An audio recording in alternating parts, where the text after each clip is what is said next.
Welcome back, everybody. The LA Valiant just pulled off the 4-0 victory over the Seoul Dynasty. That boy Space is looking quite strong. Everybody give it up for them. They're looking awesome. All right, now next, we have the San Francisco Shock going up against the LA Gladiators. This is another interesting match. Both teams have new acquisitions that will be at play today. Silk Thread will probably be making his debut on the LA Gladiators, so give it up for him. And then for the San Francisco Shock, my boy Super is going to be making his debut tonight. I'm super pumped about that. And you guys who watch Watchpoint, you probably checked that out already. It's going to be a crazy match. But before we get into our last match of the night, I got a bone to pick with you guys here at this arena today. You guys have been doing the whole Thunderstick thing wrong, okay? So I got two people up here to demonstrate to you guys how it's done. They got the Sour Patch Kid Thundersticks here, and they're going to show you how it's done. Could you give them a demonstration? We need to get this place loud. So if you're for the Gladiators, please make some noise. Anybody? It's like this, not this. All right, what about San Francisco Shock? Where you at? Where you at? There we go. All right, so you guys, I don't know how to properly do that. I appreciate you guys. Thank you very much. Thank you very much. Paid actor who doesn't get any money from us. Anyways, guys, we're gonna go ahead and send it over to the desk to get this match started. Puckett, take it away, man. I swear to God, we don't pay Daniel a dime. He comes in for free food. Guys, it's time for the last match of the night, and we're so pumped up. Battle between two Californian squads, and this one is gonna be the new look of these two squads. It's Puckett here at the desk. We got Bren, we've got Crumbs, and let's talk about these teams, starting with, of course, the San Francisco Shock. The squad, if you look at their record overall, 6-14. But this is the day they've been waiting for. When they first entered the Overwatch League, they signed some young players. They knew they wouldn't be ready until their 18th birthday. Now everybody that you could ask for is eligible to play today. Right, the ice has melted, the roster is finally out, and the initial two stages were seen before as the stages that were how much can they afford to lose, really? Like, how many losses can they really just save away? And now the lineup is here. Sinatra and Super, those are the two big guys coming into them. Super now the main tank, one of the former issues for the team, and this should just revitalize the roster all over. Yeah, and I mean, I really want to home in on this guy right there. This is old gameplay back when Super was playing for LG Evil, right? And this is a guy, he's got a lot of talent, a lot of history in the Overwatch League. I am very excited to see what he's going to be doing for San Francisco Shock now, because this is the complete roster. Like you mentioned, Crumbs, they got the whole squad and the whole gang. They got Moth, Sinatra. They're going to be looking hot today, I think, in this match. Gladiators, you know, they can't be sleeping on them. It was kind of nice watching that old B-roll. You saw names like Note in there. Baby Bay was a victim of Super's. Super now playing alongside Baby Bay on this Shock squad. And we know this guy has a lot of talent on the tank side, but for those who don't know him, Brent, what's his greatest asset that you're looking for from an analyst perspective? So honestly, just his ability to engage and disengage and still remain quite safe, as well as his shot calling capabilities as well across the board, because you want your main tank player to be able to have the information at the back of his mind all the time as to when to go in, when to, you know, use that bubble if you're playing Winston, because it's very important, managing those cooldowns. That's what I'm looking for today. Very in-depth stuff. And I want to see him synergistically with Sinatra, because they're actually sitting together as well. So it's very important. You see a lot of these teams make the conscious choices of seeding specific players next to another so that they work a little bit better when it comes to the game. The Tracer and the Winston, you have to know how to play together. And the two guys that are supposed to be the ones that we're waiting for are those two roles, which should make this team very explosive. I like it. Normally you have an angel and a demon on your shoulders. Well, you have a bunch of supers over your left shoulder. Don't worry, we'll get back to that in a minute. We talked a lot about the Shock, right? This is the underdog. If you look at the rankings, they're going up against a Gladiators team that was in the playoff run. They're coming into this match at 10-10, and they're bringing in some new faces of their own. Talk to me about the Gladiators. What are we expecting to see from this squad? Yeah, I mean, they've got Void coming in. They've already been signed. I don't know if we're going to be seeing him today, but we are going to be seeing Silkthread in the starting lineup, and he is a recent addition as well, recently moved from Valiant, and he's going to be adding a bit of that extra oomph, a bit of that extra firepower, and a much necessary fire play. Yeah, and that's the firepower that you see right here, taking down Fleta, but I'm very curious to see what they do with Silkthread, because to me, Hydration typically fills the shoes that Silkthread is filling, right? He has the fire, he has the Genji as well, so it's surprising to me why Silk Thread was picked up, but hey, he could just be one more bullet in the chamber for this team. I saw it kind of as Hydration version 2, that these were kind of exact replicas of each other. Hydration, he's flexed as far to Lucio in the past for the Gladiators team. Would you ever see a lineup where we could see both of these names side by side? Possibly. I mean, again, Overwatch is a fickle beast. You know, it changes on a regular basis. The meta is constantly evolving, so we could potentially see it. I think it's more likely that we see the reasoning why Silk Thread was picked up, because they can start to run these double hit scan compositions, right? Which Hydration not really too comfortable on the hit scan roles, like the Soldier 76, like the McCree, the Tracer, and whatnot. He's more of a projectile specialist. So I feel like I can potentially see those sort of compositions coming in. You're raising your eyebrows. You're raising your eyebrows. I'm very curious as to why you would want to run the double hit scan right about now, because you've got Sombra being so important, then you've got the Tracer as well, Widowmaker. You typically, when do you really see double hit scan come into fruition? We'll get more on the exact comps and theoretical comps during halftime. I'm told the players are about ready, which means it's time to get this party started. Before we do that, official predictions. Bren, you've been terrible today. Continue. I have been terrible. I'm going to be going with the Shock. I mean, I'm San feeling Francisco the Shock. Shock? I'm feeling the Shock today. You know? That was mine. I know it's fine. I have confidence in my picks. Don't worry about me. You worry about yourself. Where are you going, Crumbs? That's my pick. I'm going with the San Francisco Shock, even though the Gladiators have been very strong. Teams have really zoned in on just killing Fissure a lot, so I'm a little bit worried about that, but I think that the San Francisco Shock, stage 3, breakout stage for them. Teams have been thinking that this is a top 5 team already. They've been scrimming quite a bit, so I think this team's got it. Top 5 teams, according to some unnamed analyst. I like that call from Crumbs. Who wants to see the Gladiators walk away with the victory today?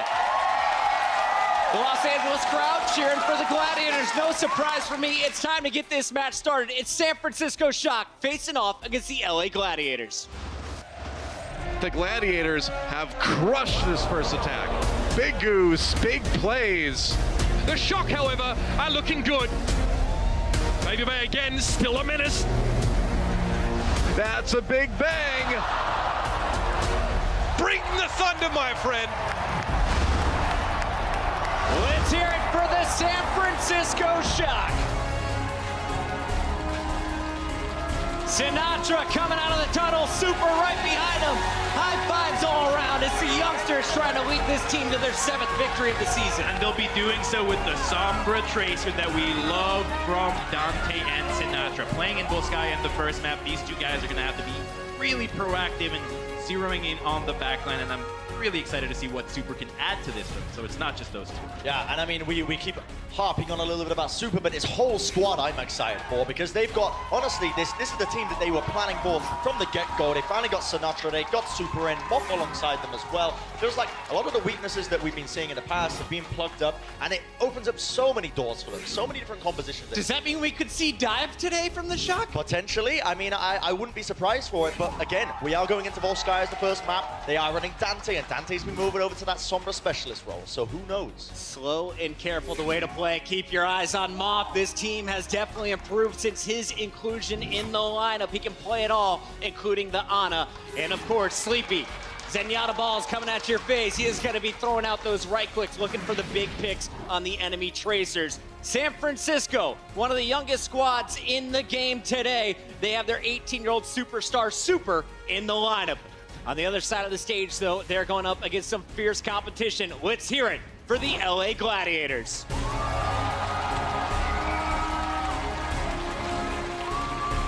The Finns, Shaz, and Big Goose, the support duo, taking the stage first here for the Gladiators. The real question is, who else is in the starting lineup for DPS? It looks like Bijou is there, and is that a Silk Thread?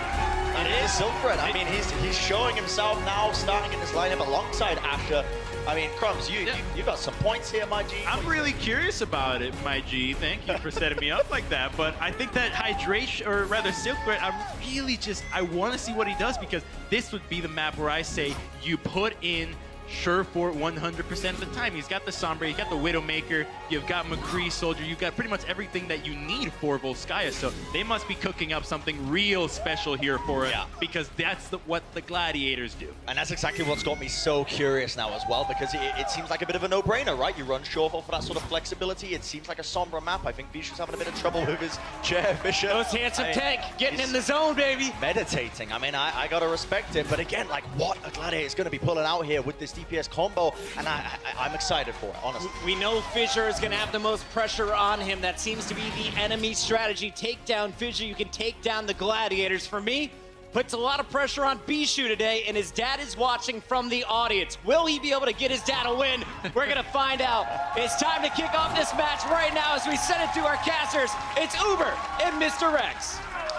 Oh, yes. Thank you very much, Puckett. The last time these two teams went head-to-head, Matt, 4-0. Drubbing it was for the Gladiators. But now the Shock coming back with a bit of a new look, some better sneakers, and perhaps the ability to bring this game back in their favor. 3 new players.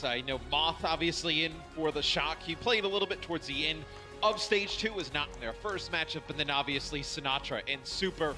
I think you're going to see a much different San Francisco Shock in Stage 3. I think this is where you really start to see them come on as a team. I think for the Gladiators, it's interesting. You have Silkdread in the lineup. Silkdread, just acquired from the LA Valiant. A trade between 2 LA teams doesn't happen in professional sports. Happens here, though. Definitely not a thing. Yep. So, but I think Silkdread, he can play Genji. He has a lot of the same heroes as Surefour, right? He can play, Genji, Widowmaker, 76. Can play a little bit of Pharah. So he brings a lot of different things to the table. He's mad flexible, right? Like, if you want that Genji... flexible. If you want that Genji player, you've got him. But then if you want to switch him back, I mean, there aren't that many players. I know Baby Bay is one of them, but not a huge amount of players that take care of both that Genji and then sort of a hit scan or Libero, Baby Bay to an extent. Like 3. I will always see Agility's playing now, too. That is true. We've seen his 76 before. We've also seen his Tracer. But Volskaya Industries, as you may have already deduced, is going to be our first battleground for this matchup. And again, for the Shock, it is time for that redemption they've been seeking so much throughout the course of the Overwatch League. There's 6 wins, 14 losses so far. It's been a rougher road for the Gladiators. They're 10-10, even Stevens. Yeah, the Gladiators with their last stage put themselves right back in contention for the overall playoffs at the end of the Overwatch League season. I think where the San Francisco Shock can benefit in this meta is that one of their support players does not play that pivotal Sombra role that we've seen so far throughout the day, at least here in Stage 3. Dante plays a very good Sombra. You can have him play Sombra, Sinatraa play Tracer. It could be a pretty good dive comp. Yeah, that's a good point. I mean, will we see Sleepy go to that? Probably not. I mean, we know now, especially in the past, we had the Flex support play Sombra. Now it seems like the 2 DPS are sort of more than happy to sort of pick up that role. And it's interesting because Shaz, a 6 Sombra? Yeah. It's a 6 Sombra, man. How do you make it work? So it'll be the shotgun offense to kick things off. Sleepy will play Zed, Moth will play Lucio, no surprise there. Dante will play the Sombra. Like I had mentioned, and Super will play the main tank role. Yes. What I like from Super as a player, Mitch, extremely aggressive, extremely decisive. When the guy decides he wants to do something, communicates it to his team, and then just goes out and does it. He's insanely bright for an 18-year-old as well. He's a born leader, one of my favorite people to sort of spend time with you in the Overwatch League. It's the dive time. It's already started. Shaz is down. Sinatraa now is going to join the fray, but Super's in there. Look at him. He's found himself 2 already. And that nasty dive working out. This is what they struggled with at the end of Stage 2 when you saw Sinatraa come in. He plays so aggressive. What was the issue? He had nobody there with him deep. What did you see there? Super jumps right up to the high ground there with Nevix. They put a ton of damage down on the supports. And then Super jumps out to his teammates. Sinatra's up there on the high ground to pick off the rest of those kills. Straight on in, no messing, fam. Drops the bubble, and he's isolated that Mercy almost immediately now. And of course, 1 HP. No problem. It's Super. Again, like, we talk about tank players on this team, and Nomi was definitely a protective player. He talked about, in his interview initially, he wants to protect his teammates. So he doesn't care. He knows that Sinatra's got himself covered. He's just going to jump in, try and get some of the glory for himself. That's what we want to see from these tank players, and they're doing it again, Matt. Here's the dive. Pulse balls bomb. Doesn't connect with anything there because they're just trying to get Bishu out of this mech here. But Bishu doing a nice job just playing in the corner. Fissure and Ashura dive all the way into the back line, and they got their job done, right? They go all the way in the back. They take out 2 members of the Shock, and they're forced to back. Ashura outside. How about that? The Tracer turning up here. for the Gladiators. Actually had a very quiet first fight. And winning that fight is very important for the Gladiators because, again, they would have gotten behind in Ultimate Economy if things had gone wrong. But Asher straight away knew he had to go in and find these assassination picks. And I feel like, you know, this is the type of play you're going to see from Asher, right? Very aggressive. I feel like now with this shock lineup and how they're kind of constructed, I feel like you're not going to see Sinatra with as many final blows as other Tracers, but I think you're going to see his eliminations be high. I think you're going to see him just contribute a lot to many kills, right? Put a damage down on multiple players. Not like that assassin style of Tracer players. Note that hack does go on cooldown if it's interrupted. A couple seconds, so Dante needs to try and get a clean channel of that off, and they've lost Super already. Dante wasn't able to be in the mix, and surely he's not thinking about EMPing. No. He's got himself out with the rest of the team. Nevix, though, not so lucky. Yeah, Nevix will get DMAC. They kill him right away, though, so not any stagger there. Is maybe they would have went for, you know, something there, invested a few more ultimates, but Big Goose did use his Valkyrie, so probably didn't want to try and risk some ultimates all the way through that healing, knowing Shaz also has his Transcendence, so you hold on to some of those ultimates. You come back now for San Francisco, you're fully stacked with ultimates. You're going to have all 6 to use here. This could be a messy fight as a result. It's unlikely that either of these teams come out of this with the same amount. They're going to sort of try and blow as many as they can. First pick's very important. Let's see who's more disciplined. Pulse Bomb kind of whips there from Asher. Nevix starts off the fight by dealing with Fisher here. Probably the biggest key for the Gladiators in some of these fights. He's brought back. You can see how much they emphasize keeping the Winston in the mix. Silk Thread is hacked though. He's forced to back away. Boy can't even wall climb right now. And Sinatra gives him a TED talk. Shuts him down. Fisher and Silk Thread are missing. Fisher dying twice already in this fight. And Super more than happy to bounce straight back through to deal with Bishu, trying to encroach back in onto the point. Ash has dealt with Dante. You see Bishu got hacked up there. Still gets a self-destruct after getting desuited. And they don't even have a tick though right now, so it's going to be Super getting back onto the point. You see Big Goose up in the sky. He will fall. It'll be Sound Barrier that keeps everybody alive here. As Silk Thread using this Dragon Blade. Wanted to use it in the last fight, but he got hacked up before he had an opportunity to. Shaz comes in here with the Transcendence, and Fisher with a big Primal Rage takes out both supports. Intense fight. Fisher, huge impact coming back in with the Primal Rage. Sinatra shuts down Silk Thread, but with Super now biting the dust, and Fisher walking away with 3 huge kills in that fight. The Gladiators can hold strong. Remember, this is the Los Angeles team that we saw really rise to the top in Stage 2, narrowly missing out that final spurt. And Fisher was at the helm of this resurgence map. Yeah, this Primal Rage was huge. Getting both supports here, because Sleepy lasts a little bit longer. He probably has another Transcendence. Just you know, keeps everybody alive. Maybe make something happen. I think it's so interesting, right? When both teams have like 6 ultimates or like 5 or 6. It's like those fights are so impossible to predict because it's absolute chaos. And the Transcendence there's been forced out. Asher don't care though. Pulse Bomb cuts through the healing, and Moth has been removed. No chance to really do much to Lucio in that particular fight. Sleepy's Transcendence may have helped a bit, but Asher is off the chain. He's been unleashed now. He's got a lot of room to work. Once again, Fisher is in the middle of everything. Super does go for the Primal Rage to try and gain some space, but again, the Shocker forced to back out. Yeah, you know, Subaru's made some pretty nice progress with these Primal Rages. It's just they're not able to capitalize on some of those openings, some of that space. We'll see if they try and, you know, maybe switch something up in terms of their comp here, San Francisco, right? Because, you know, they had about 5 minutes to attack. Now we're down to, you know, 2 minutes and 50 seconds. It should be a fight that comes up next. The Gladiators are able to win with, you know, relative ease. Transcendence, most likely, and you have a Dragon Blade. As Dante will get off that EMP, connects with 3 members of the Gladiators. Yeah, they're stuck with candles here and books. Not much else going on. Lights are out. Fisher and Big Goose are down. Gonna be the Dragon Blade coming in for Silk Thread here, looking for the backline. Oh, very nearly had Sleepy, but he gets pinned up against the wall. Great peel back from Nevix to deal with the Genji, trying to find his way back into Gladiator. Squishy line. Bishu gets himself a bit of a bonus self-destruct kill on Super, but the DPS is still present, and they're delivering for the San Francisco Shock. Pulse Bomb stuck to the shield. Doesn't affect the Gladiators for the time being, but they're all fighting in this side room. Sinatra's a little bit afraid of getting too close to Fisher, and for a good reason. The fists are flying, and the Primal Rage is paying off now. Nevix is forced to go back over the edge. The Gladiators will hold on yet again. So I feel like the Shocker are just trying to work for some kind of ultimate advantage in any way. A few ultimates used there by the Gladiators. This is a decent opportunity for the Shock here, Mitch, right? You're going to have Sound Barrier. You're going to, you know, most likely out of that Sound Barrier end up with Transcendence. you know, Dante puts down enough damage, you're going to have an EMP here. You don't have any support ultimates or Dragon Blade or even Primal Rage available for the Gladiators. This should be a fight that the Shock should be able to take. Chaz down early. He almost got picked off before, but this time it's for real. Big Goose also missing, so there's not going to be any resurrect in this fight, and it looks like the Shock have found the key to taking the point, and they do it straight through both supports. No Alohomora required, and the Gladiators are caught out. This should be it. The Shock have this one wrapped up, and they get themselves both points with about 1:15 left. I liked what they did there in terms of like a set play. So Sinatraa actually goes all the way on that, you know, one of those top conveyor belts that goes all the way around that top left, and he just waits. And then Super jumps up to that top bridge, and it forces Shaz back into that left-hand room, and Sinatraa just comes through the backside and just deletes him. They just get rid of that Zenyatta right away, and then work their way back towards the point.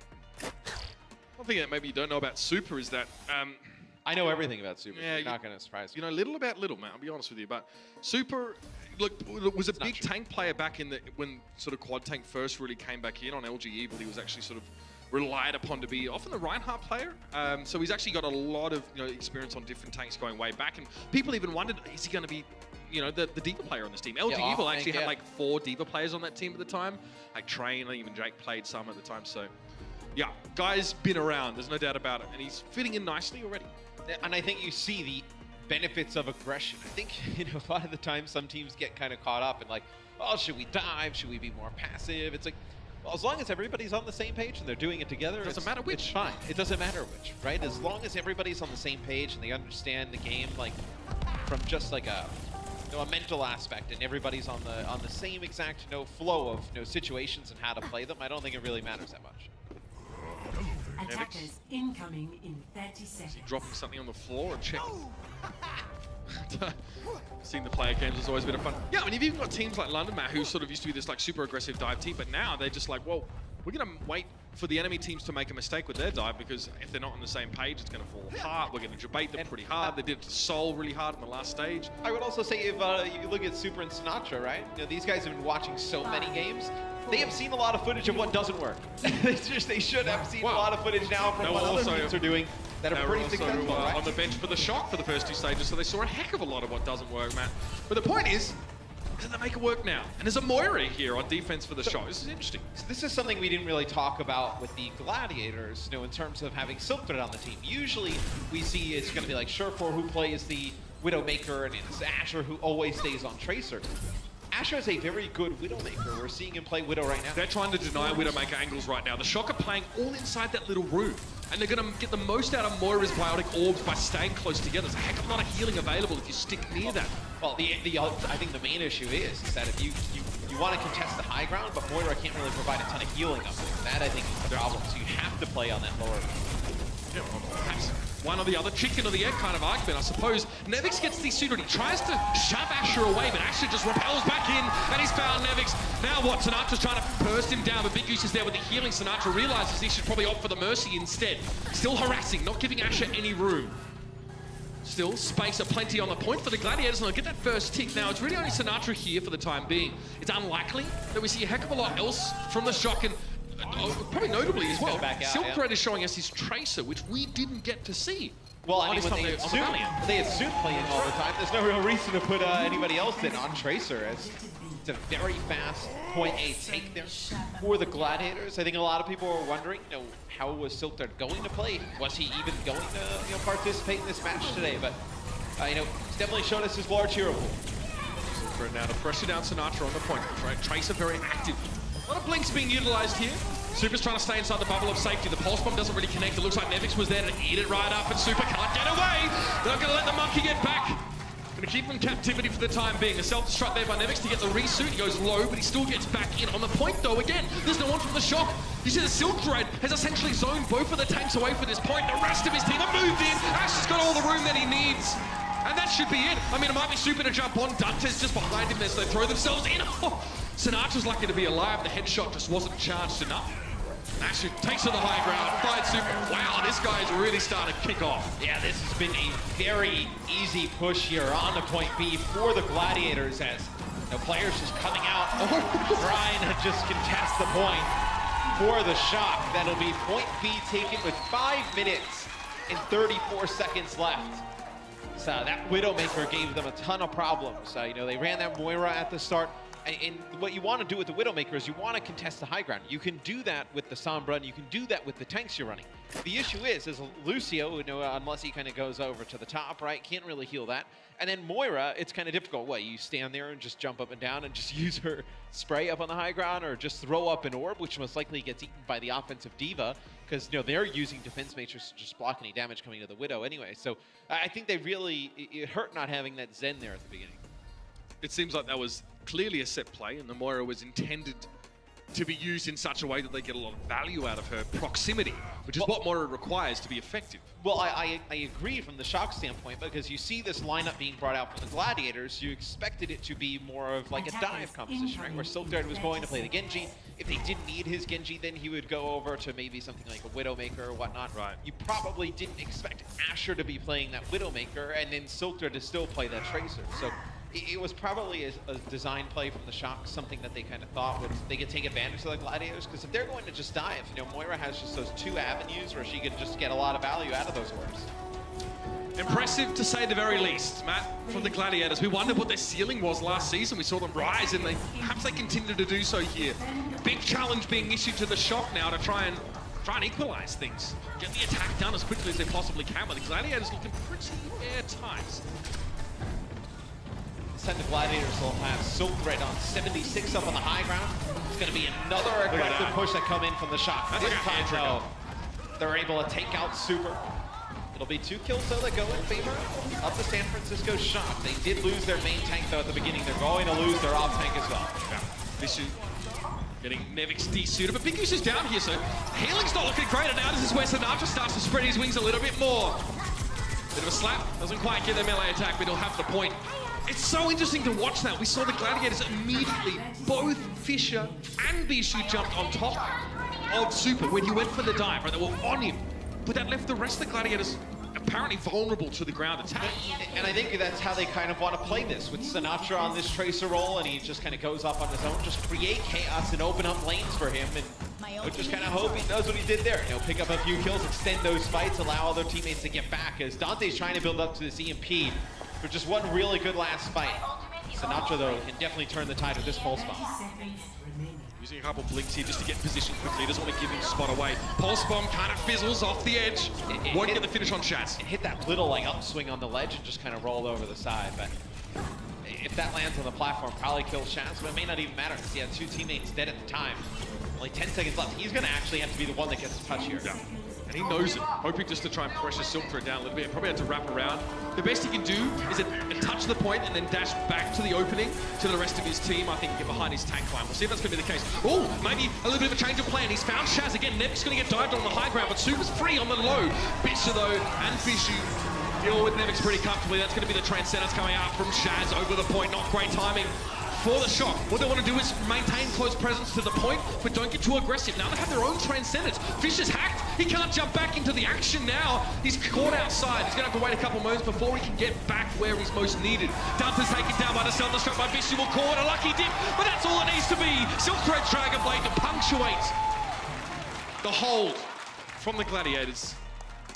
The Shock come up with little here on the second run through. And I think what we're seeing the Shock struggle with here, Mitch, is that when they dive, you know, they're getting counter-dove, right? So Fisher and Asher getting into their back line, same with like Silkthread, whatnot. They're not even setting really Bishu with him. They're just leaving Bishu back to kind of protect the supports. Is that they're not able to keep anybody in their back line alive. The Shock are just, you know, they're letting Asher and Fisher get all the way back there and just cause so much chaos that they're not able to sustain through these fights. We saw on defense there that Fisher and Bishu were very heavily conditioned to immediately dive on the first tank that sort of jumped into their back. First 2 was Super. And they managed to remove the Winston, but then Nevix had some time on the high ground just to watch, and then the rest of the team went through. The second time was actually Nevix that dived in. They still managed to remove him. But then it just becomes kind of a fight between the 2 teams' backlines without actually much tank interaction. And they're going to go with this Moira again. So maybe this is a set strategy to play inside of here, but you know, we have enough evidence over the course of Overwatch history of how to deal with whether it's Widowmaker, whether it's 76 on the offensive side up on the high ground. We've seen it, be stopped enough, right? What do? You either jump it before they get through that garage on the side. Maybe that's what they're going to do. Maybe instead of letting them get to the high ground, they're actually going to attack that right side door you just saw. They don't show the position. Yeah. Sleepy shoots a Bionic Orb at the ground. It bounces up and down obnoxiously about 20 times. And they get healing from it. Kind of feels like going on a Reinhardt for this kind of play if you're trying to be static. I think they have to attack this before they get set up on the high ground, because they have to keep these guys on the low ground to get any type of usage out of this Moira. Like right here, they need to just jump at this door right here. Really need to work with this. So Sinatra's already made his way in. Dante's there. Okay, here's the die. That's what we're looking for now. And they use a little building to obscure the jump in trajectory. Nevix is going to get desuited, and Ash is going to have to play a little bit close up here on the Widowmaker, which is not super comfortable in general. They were trying to jump in there though and like split them off. The issue is they split everybody off except Silk Thread. So it was the entire 5-man squad getting up to the high ground. Silk Thread's Tracer on the bottom.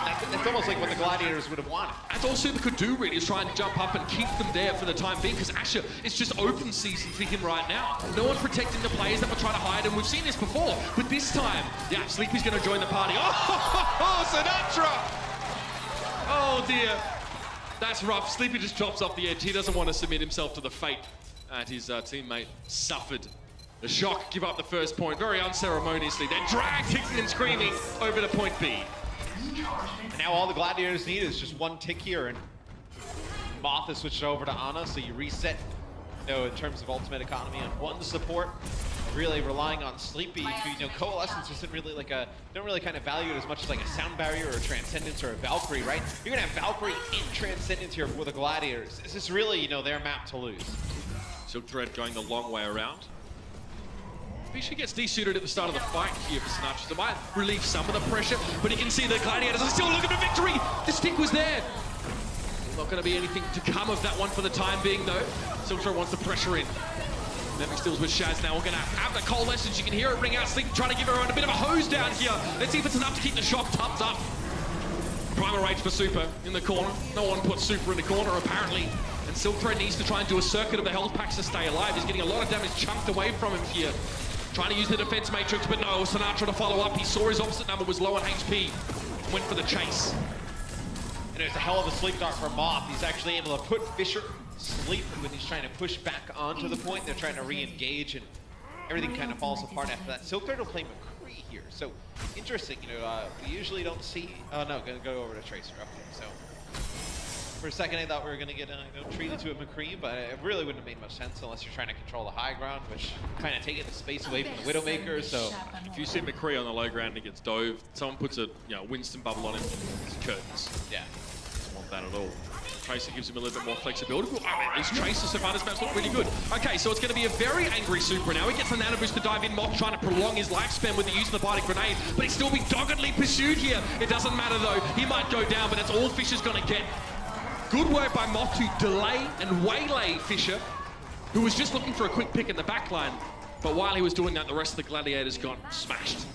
And I think if you're the Gladiators, knowing the support core that San Francisco's running right now, you're really trying to just build back up to your own Valkyrie and your own Transcendence again, because they just don't have as much survivability, right? With Coalescence and obviously Nano Boost, is good for the damage mitigation, but you only give it to one target, right? Yeah. So I think right now, your focus is, building on ults. Maybe you want the Deadeye for, a little bit more zoning capabilities. Zash will go over to Tracer now. I mean, if you use that high ground as a staging point, as the Gladiators are now, it's not terrible. As long as the flash is up. Oh, that's a beautiful stick. No, Sinatra's going to fall to his own pulse, but when he gets too hard, I think he'll take that. Big Goose and Silk Thread go down. The flash was there. And the best that Silk Thread could go for was a Pyrrhic victory. It's not going to be enough to give the Gladiators any more progress here on this first tick, the one tick they need on the second point B. And we talked about how, deadly it is when you can just dive onto that McCree. Just, he's not able to really get anywhere.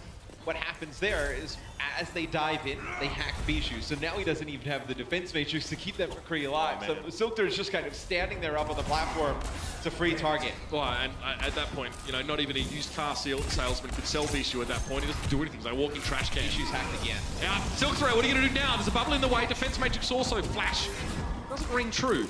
The rest of the Shock quickly abscond around the corner and try and break line of sight, but Fisher's in the back line. He's in the cookie jar. What does he get with this one? Asher joins him and they're able to get Sleepy. I think Moth's in deep trouble there. Anna's not built for that kind of rough activity. They'll leave it there. Fisher gets, oh, that was perfectly read. He knew Dunder was coming back. He spotted the translocator on the floor, and now it's time to make this one even worse for the Shock. JC down at a Super. Self-destruct, and Sinatra tries to throw himself in the mix. Sleepy's off towards the side, but he and Mob can't get. There's a pulse bomb dropped in. Special delivery. Map 1, Los Angeles Gladiators. Once they were able to build back up towards that Valkyrie and Transcendence, they're able to storm onto the point. Taking Fisher gets all the way into that back line again. They actually got the hack onto Bishu up on the high ground, but when they ended up going to dive onto Silk Thread, that's when the Gladiators dove into their back line. And rough stuff here. We expected much, as we often do from the Shock when we see a new player hit the lineup, but again for the Gladiators, Silk Thread, although it might have gone for a bit of a joyride here. Big impact in this game from that individual, showing us roles we haven't seen before, which is great. Good to see him in the roster. Map 2, right around the corner. You're watching the Overwatch League.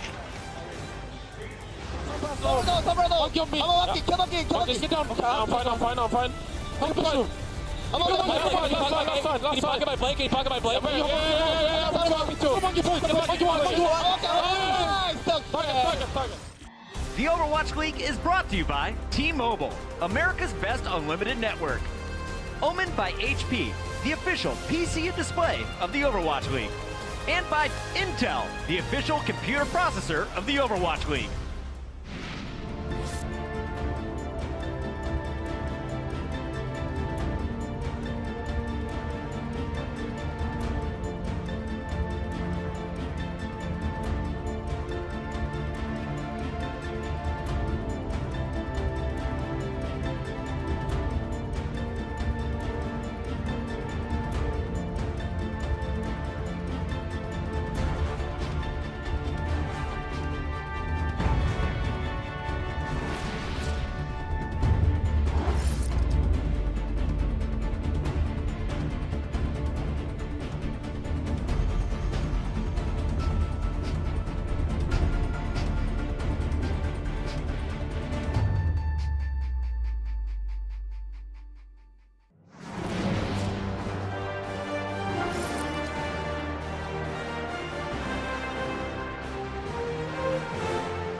What's up, Super? How you doing, man? Good, how are you?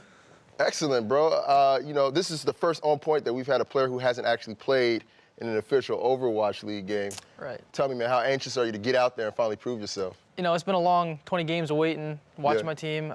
Obviously, the reason I came out here was to play, and I had to wait, getting anxious, but finally ready to go out there and hopefully, you know, win some games. Just tell me how excited you are about that day. Like, can you imagine what's going to be going through your head? You know, I see people coming out of that tunnel, and I'm like, That's got to be a little bit of, little nerves going on there. Coming out of that tunnel, everyone's cheering you on, clapping you on. You got over 100,000 people watching, at home. So it'll be a little bit nerve-wracking, but I'm ready for it. So.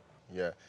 How does your family, how did they react to all this happening? I have to give credit to my dad because he's like the one who helped me get out here and allowed me to do this. Otherwise, I'd still be back in Philly going to high school. My dad used to get before I was signed to a team, he used to get really mad because I would be up late and I'd be really loud, and he didn't know what I was doing because I didn't tell him. And he was like, "Can you just go to bed? Like, stop being loud, stop waking me up." I was like, "I got this." You didn't tell him you had a master plan. Yeah. He looked up esports, and then the first thing he saw was like a Forbes article on it. So he's like, "Oh, hold up, maybe there's something going on here." So he read into it, and then he finally was down for it. So. How are you dealing with all of the fandom around the San Francisco Shock? Because they have probably one of the biggest, most dedicated fan bases. Right. I love seeing all the fan art, honestly. I think it's cool. Like, people I don't even know that they draw fan art, they watch our streams. I think that's I think it's sick, honestly. Yeah. And Tyler, in particular, is somebody who's super excited. Right. That clip of Tyler when he did your job for you. He shot it back to the casters. I thought that was so funny. Oh, it was so good. It was so good, man. I was like, oh, I felt threatened. I was like, this guy's taking my job. Come on, man. Thanks for tuning in and watching. Let's support these boys up here. And with that said, let's go ahead and shoot it over to our casters, Semler and Hex, with more of the action in the second half. Do you have any, short-term or long-term goals here in the Overwatch League? I mean, I know getting out and playing your first game would definitely be one. Yeah, getting the first win, that's the short-term goal. I just want to make a lasting impact, When people talk about history, I want to be in that discussion. Superman, much appreciated. I wish you the best of luck in your first game, and early happy birthday to you. I feel like I got to get you a cupcake or something like that. Thank you, dude.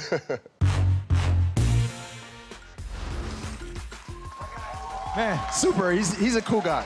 Just a cool guy. What's even cooler is the fact that his parents, they're here, they're supporting, they're showing love. Give his parents some love right there. Holding up the super signs. I love it. But guys, that was a little segment we do on Watchpoint called On Point, where I sit down with the players and kind of get some of the behind-the-scenes information from them. I want to talk to them a little bit about stuff that's not so Overwatch-related, but Overwatch-related at the same time. So if you guys want to check that out, just tune into Watchpoint every Monday and Tuesday on OverwatchLeague.com. And guys, we still have a lot more game left to go, so let's go ahead and send it back to our casters, Uber and Mr. X.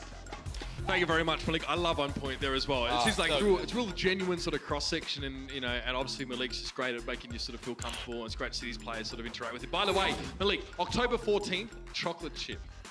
Thank you. Oh, the cupcake thing. I actually thought if Malik had a cupcake there, that would have been perfect. Oh, okay. Hit me up with your cupcakes, fam. I'll take all types. I'm not very picky, but this one's been pretty sweet as far as the fair goes. We've got to see some new looks from both these teams, and now. Still haven't signed Tasumi for some reason. The Gladiators are still leaving that one at the back pocket. Perhaps they signed Tasumi to a Contenders Academy team or whatever, and then bring her in. But Surefour is here, of course, and that means we get a different look. So Hydration still not in the lineups. Asher and Surefour in the DPS. I would be shocked if we don't see Hydration on Ilios though, for his Pharah and Genji and whatnot. Although, maybe you bring in Silk Thread, right? Because then he can also play the Tracer. If Asher wants to play Widow, maybe it's something new they're kind of experimenting with. I think when you see Surefour come in here on Numbani, I think you expect him to play Hitscan. I think he's going to be playing that Soldier 76 up on the high ground. I think that's what they really want to commit to here. Maybe this is a map that they don't really value Genji, so you want to run either it's going to be Tracer 76, Tracer Widowmaker, and then that's where you bring in Surefour. Numbani's been such an interesting map, and the way that it's been played has actually changed a lot over the course of competitive Overwatch. I mean, you think about we've seen the Torbjorn play. We used to see a lot of Widowmaker even back on this map, especially on attack, attacking Widows, trying to get peaks. And now the defenders don't really go for those peaks. It's all about sort of keeping the location of the defending 76 kind of quiet, or backing him up with the Ana and the Bionic Grenade on the high ground. So we'll see what the Gladiators want to come out with. I remember seeing Hydration playing Doomfist on this map, actually, if you recall, in Stage 1. That was really sick. Clearly, the Gladiators deciding that's not the go-to here. But Surefour 76, I mean, he's been known as a Hitscan aficionado for quite some time now. We should expect greatness. Yeah, keep him up on the high ground, try and protect him at all costs. And this is a map we haven't seen them play with Fisher yet, right? So obviously, he comes in Stage 2 for this team, different map pools. So I think it'll take time with some of these new players, even the Shock, right? Basically a whole new team just trying to form chemistry. How do they kind of tackle this map pool? Bit of a mix-up now, and we've seen this map, and you know, out of the hybrid maps we see, we have seen a lot of full holds on this particular stage, especially if attackers are struggling to really get their dive coordinated. So that's the question. The Shock look more aggressive, they look more itinerant, they're running around a lot more, they're looking more lethal. So let's see if they can get this dive working off the bat. They're gonna have the Sombra in here on the attacking side, and we used to only really see it on defense from teams like Envious or others are now known Dallas Fuel. Yeah, I think the only thing that, if you are the Shock and you get stopped, is just what do you go to after this? We can talk about that in a little bit as Dante gets out of harm's way there. He uses the translocator to get out, as the Shock do have control of the point right now. Getting very close to building up a tick, and there goes Fisher. It looks like the Gladiators aren't too sure about how to proceed. They gave up the point, they gave ground, but taking it back seems to be a whole nother kettle of fish for them. They're sitting here in this underpass, and they're very vulnerable, and Sinatra's more than happy to take advantage of that. Bishu desuited, and that's it. Already, first checkpoint taken, and guess what? We're not done there. Sinatra now. These shoes are made for walking them, and that's what he's going to do. The chase down, pulse bomb's there if he wants to give it to Fisher, but no, that'll do. And that's what I meant, where you're going to see Sinatra not get as many final blows. He's just going to pick up those eliminations. Shaz extremely weak. What does he do? Blinks on by him and goes to the next guy, right? Lets his diva come through, finish off those kills, whatnot. So it's a really good first push there from the San Francisco Shock. The thing I was worried about, right, is if that composition doesn't work, what do they go to? Because Baby Bay is really their Widowmaker 76 player. Who's really this team's Genji player right now? You have Architect on the bench. What do they go to? But you see, I mean, when you're playing like this, it doesn't really matter, right? It's going to be Dante connecting with a big EMP, sets the table up for everybody else to come through, wipe the kills up. EMP completely gutted them. There's nothing easier for a Tracer than hitting a backline that has no evasive or self-peel abilities. And the Gladiators looking very muted, very quiet on this particular map, and it's unlikely that they'll get back to this point in time. Perhaps a couple blinks down from Ash could get the job done, but look at this, it's relentless! Sinatra's just not going to stop! He's got himself Shaz! Fisher down! And they use the Valkyrie to try and engage there, and Fisher drops before he could use Primal Rage, so you burn Valkyrie there for the Gladiators, and the point still goes over to the Shock. This man, Sinatra. I mean, his start to the Overwatch League, people expected a huge amount from him. Like, the amount of expectation on this guy's shoulders is unbelievable. But now we see that signature aggression, the signature no respect play. Yeah, I mean, with all the new players coming into, some of the teams towards the bottom of the standings, it's like, oh, well, they're just going to turn the whole thing around. It's like, there's a lot for these teams, to get right. There's just like changing strategy, getting chemistry, just the overall organizational culture that needs to change. It's not going to happen with one player inserted to the lineup, and it's like, oh yeah, we got a few scrim blocks. All right, let's go. It's not going to happen. It's not going to happen overnight. I think a lot of people know that. I think it's also excitement seeing your favorite players come into the team. Yeah. I guess this is going to change everything. It's going to reverse the fortunes. And obviously, if you think about it and be realistic, you know that maybe isn't going to happen. Now, Dante on this Sombra can actually get damage done from a safer distance because his spread is reduced a bit more now. So he doesn't have to get up in the face of people. But look at that. First pick in the fight. They're going to go on in. The Shock have a lot of ultimates to work with. And Shawful's trying to shut it down with a Deadeye. He finds Moth. He gets a D-suit now in the backline. But it's just going to force the self-destruct and resuit from Super. Dante's in trouble, but he gets away. Well, you know that Fisher wants to play with that Primal Rage close, and he wants to just, stay alive on the payload and then use that Primal Rage, push on forward, extend his life. So what he do, you just hack him, and then he's not able to get away, not able to use Primal Rage. Dante able to stay alive on through this. Oh, man. And he knows where that translocator is going, too. It doesn't matter because his target was invisible. Sombra Tracer is so hard to play against as a free. I mean, if you throw the flashbang and you don't get a kill on one of them, you're dead. If you throw the flashbang and you get a kill on one of them, most likely you're dead from the other one. So it's really a no-win situation as Sinatra goes deep all the way basically into the spawn to take out Chaz. Now, catch me with my boy Sinatra outside the enemy team's spawn. We've known it for so long and now we started to really deliver it. Ash is down. And again, always looking for more, always playing forward, never taking a backward step. I don't even know if his W key, if he presses any other key, to be honest. Pretty much on that one. Low HP though, so he's going to drop back to his team, and yeah, Shawful picks him off there. Just a body shot would have been enough to take down the Tracer at that point. And I think Dante knows they're going to back out here. Nevix is just going to hang around for a bit longer, see what he can get. Well, I mean, Sinatra's job's a little bit harder here because, obviously Dante has the luxury of the translocator going back to his own health pack. You're not running a Zenyatta for the San Francisco Shock. You're running Lucio Moira. So Sinatra is really kind of on his own in terms of heals, right? I mean, he has to use that recall effectively. which is something, you know, you talked a little bit about the end of stage 2, right? Sometimes maybe recalling a little bit too early, not having it later in fights, which could make it pretty difficult. He was getting chunked early by playing super aggressive. That was against the Mayhem, we noticed that. But also, you have to use the health packs really efficiently now. I mean, Dante hasn't hacked them all. Right. Sinatraa needs to use them because he can't rely on consistent healing when he's got a Lucio and a Moira. He's got to be close to Moira and to Lucio to get that. There's an EMP here though for Dante, and this should be the final nail in the coffin, but he's not going to pull it yet because they've lost Super and Sleepy. I think Dante maybe thought about going for an EMP before Sinatraa. You have a ton of time. Yeah, you have a ton of time here if you're the Shock. So there's just some kills going down. You're really building up to the sound barrier coalescence plus that EMP, because you need to hit that EMP on the Shaz. That's the main target here. You know Shaz has Transcendence at this moment in time. If you can nail the EMP onto Shaz, you get Transcendence out of the way, you get your own sound barrier in. You should be able to win the next fight. Ironically, Suapo didn't need a headshot to get that kill on Sinatraa, but he got it anyway. Again, it's a good feeling as McCree to be able to keep the enemy at arm's length and that know that your front line is going to make sure that you constantly have that space. Dante would like to deny that, so first of all, he starts with hacking Bishu, so no defense matrix now. The poke damage means a lot more from the shot. The second run-in might be the final one, the EMP. Yep, he's setting out the translocator. You know he wants it now. Self-destruct in. Does he go for it? Yep, he's going to pull the EMP now. So Fish is grounded for the time being. He can't move anywhere. And Shawfar now goes for the Deadeye, gets nothing, and this is going to be nasty for him. It doesn't end well. Super deals with him with the primal range. Oh, and they got the EMP onto Shaz, but nobody was there to actually push him. He uses the Transcendence trying to keep players up. Eventually will fall at the hands of Nevix as Shock still pushing forward here. Super going to get stuck jumping in the sky. Doesn't want to kill any of his teammates. Yeah, very clever. He knows he needs to get away at that point. It's not about self-preservation. It's about not killing his teammates. We've seen it plenty of great players do. I think Fisher almost had a moment like that in the last stage. Like, it happens. You need to be aware of who's around you.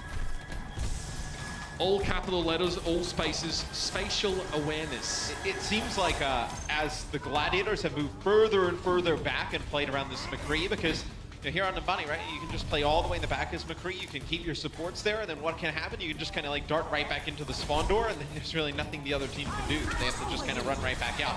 Be Valkyrie, that opens things up here for the Gladiators to get really aggressive. They don't want to let the Shock in through the choke. Yeah, defense matrix also well used by Nevix to protect his backline from Asher. And now Asher has to bide his time. He needs to get a crucial pick here. This is the only way he brings the fight back into his team's advantage, but Sleepy's been pocketed the whole time. Moth. EMP. Just giving him that heal. Yeah, Dante's got it yet again. Unbelievable. Shawfar can't do anything with that one, and Sinatraa finds him anyway. Now Bishu, it's a hack for good measure after the EMP came out, and now it's going to be an absolute bloodbath. Dante up on the payload here. Big Goose down. Now they just need to get a clean fight win, but here's another Transcendence from Shad. That's a very quick farm of that Zenyatta ultimate, but he's been forced away. Push back. Bishu now. Bunny Blaster, he was hacked anyway. It's not like he could do anything. Purple Wall. Shawfar comes in on the main to try and stall things out. Again, it's going to be tough for Rudy to make that work with Fisher dropping down and Big Goose to follow, and that will be it. 10 seconds. That was the time bank for the Shock. I tell you what, though, I mean, just an incredible defense there from the Gladiators. You know, over 5 minutes for the Shock to attack. They're able to hold on. Let's listen in to some of the team comms there from the first half. Keep us holding close, just scouting. Yep. Devin Soldier. Mercy. Okay, I have speed. Mercy. Mercy top. Tell when you're ready. Alright, I am... They miss Helix, let's go. I'm ready, yeah, let's go. I'm ready, go. Passing the point. They drop. Play point. Monkey point. What's it? Dive over. He's up top. I'm shooting Diva. Yeah. Monkey bounce. Break that. Wait, Tracer now, Tracer no. Mercy no. Monkey. What's the one? Monkey. So these teams have their own code language, so we can't listen in and find out what they're actually doing. But no, it was the focus, of course, to the Winston at the end of that fight. And we saw a Moira there from Sleepy on that first fight, which is really interesting, right? Because again, Moira, when there's verticality, doesn't always seem like a great idea, but the Shock had always planned to push the Gladiators off the point and then get heaps of value out of the Moira. Well, I mean, it's kind of interesting, right? Because on the first point on Numbani, right, you're so focused about getting to the high ground and getting that 76 out of the way. But what do you do usually? You jump to the high ground, you force the 76 and everybody down off that little bridge and down towards the lower, and then you fight on the lower anyway. So you definitely can make that Moira work. As you see, it's what I love about bringing like Super into the team. What I love about like Sinatraa, like they just have like so much confidence, and I feel like it just kind of like progressively over time, right? It just kind of like goes to everybody else as well. Like it just starts to ooze out of them. Well, like, I mean, what it was is that you can't have your hands on your peripherals during a technical break. And Super had his hands down there as well. I was going to say it's because he forged his birth certificate. He's 1918. Yeah, it's like, oh, you're out. You're out. They just figured it out now. It's like, Yeah. wait, what? So happened? I believe it's no communication. Definitely lots of heat pad rubbing. We're cycling through the players, We figuring are. out what's going on. Yeah. I like this though. I dig this better than looking at my mug. I'll be honest with you, but yeah, some discussion. We'll have to wait. They can't really talk about things. You look at us. Yeah, sorry, fam. That's Now the way it you're goes. stuck. Yeah. So I mean, yeah. So interesting to see the Shock. They went for the Moro play on map 1. Volskaya didn't work that well, did it? They tried to obviously intercept the Gladiators as they were diving on Volskaya, but now we get to see it here on the attack. And despite them being sort of slowed down a lot on that last stage and the reappearance of McCree on last point, Numbani, which was always fun, they managed to get it done with a little bit of time left. Yeah, I mean, Surefour could just play so far back. As McCree, you can just kind of, play around the supports like I mentioned, and you can just dart back into the spawn. And then, let's say the dive comes in, and you work your way back towards the spawn. Then what happens? Your tanks come back in, you kind of trap everybody in there, and you get that damage from both sides. I mean, Sinatraa, 23 eliminations, 11 final blows. He's had a great hit in that first week, of course, of Stage 3. But let's go behind the scenes and see what his first week in the Overwatch League in general was like. Sinatraa, it's been a long time in the making. You guys might remember this guy from the Overwatch World Cup. He goes by the name Sinatraa. He's going to be making his debut tonight. This guy has been heralded as a prodigy. We really could be in here for a treat. When I first got signed, I was 17 years old, but it was like a 4-month period where I had to wait before I turned 18 and could play it. So I had to basically skip stage 1 and 2. Right now, 5 days away from my birthday, in my first match, and then I'm gonna start playing.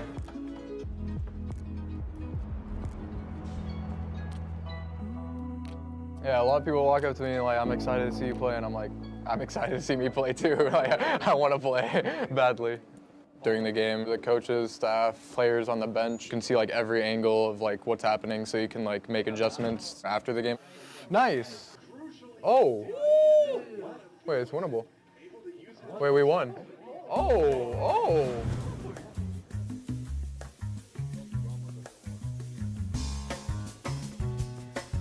So we're here celebrating Sinatra's 18th birthday and his upcoming debut.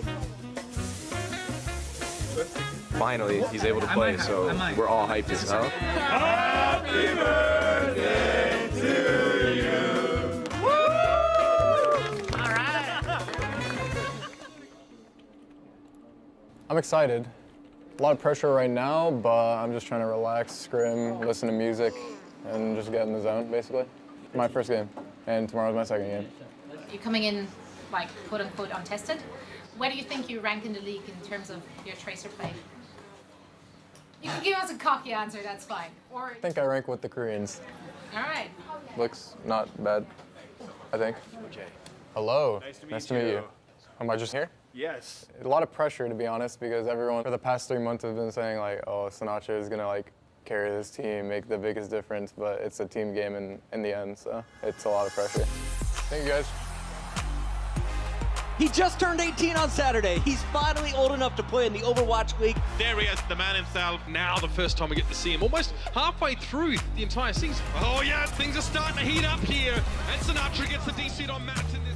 Against Florida Mayhem, I thought I was gonna be like fine for my first game, but the first 2 maps, I was pretty nervous.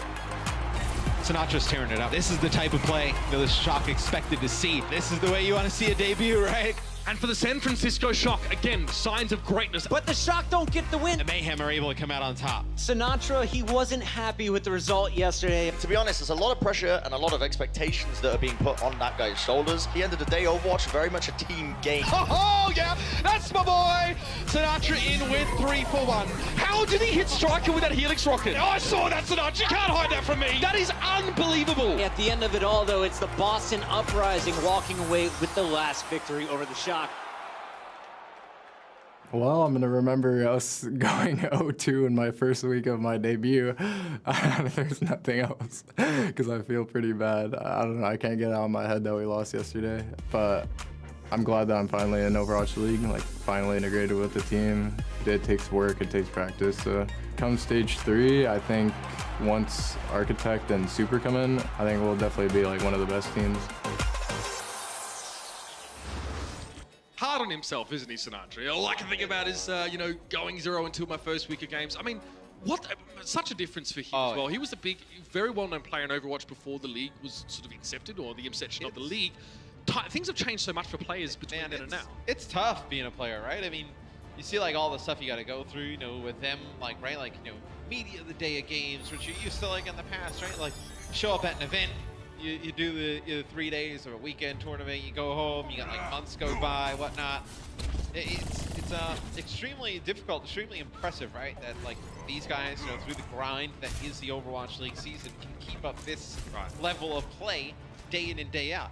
I actually think personally, like, you know, it's not the teams. Like, I think you learn a lot about players when they're losing as opposed to when they're winning. Absolutely. It's easy to win, right? Like, you know, oh, everyone's happy, everything's good, we're winning. It's like, it's how players react to, you know, losing and how they turn around that environment.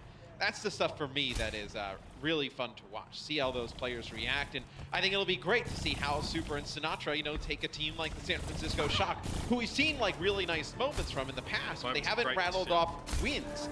How they can kind of, you know, propel everybody else to another level of play. Well, Matt, it all starts here. Good opening for the Shock on Numbani. Now it's time to double down and get some strong defenses here as the Gladiators go on the attack. They're going to have an attacking Widowmaker here. It's a bit of fun for sure for.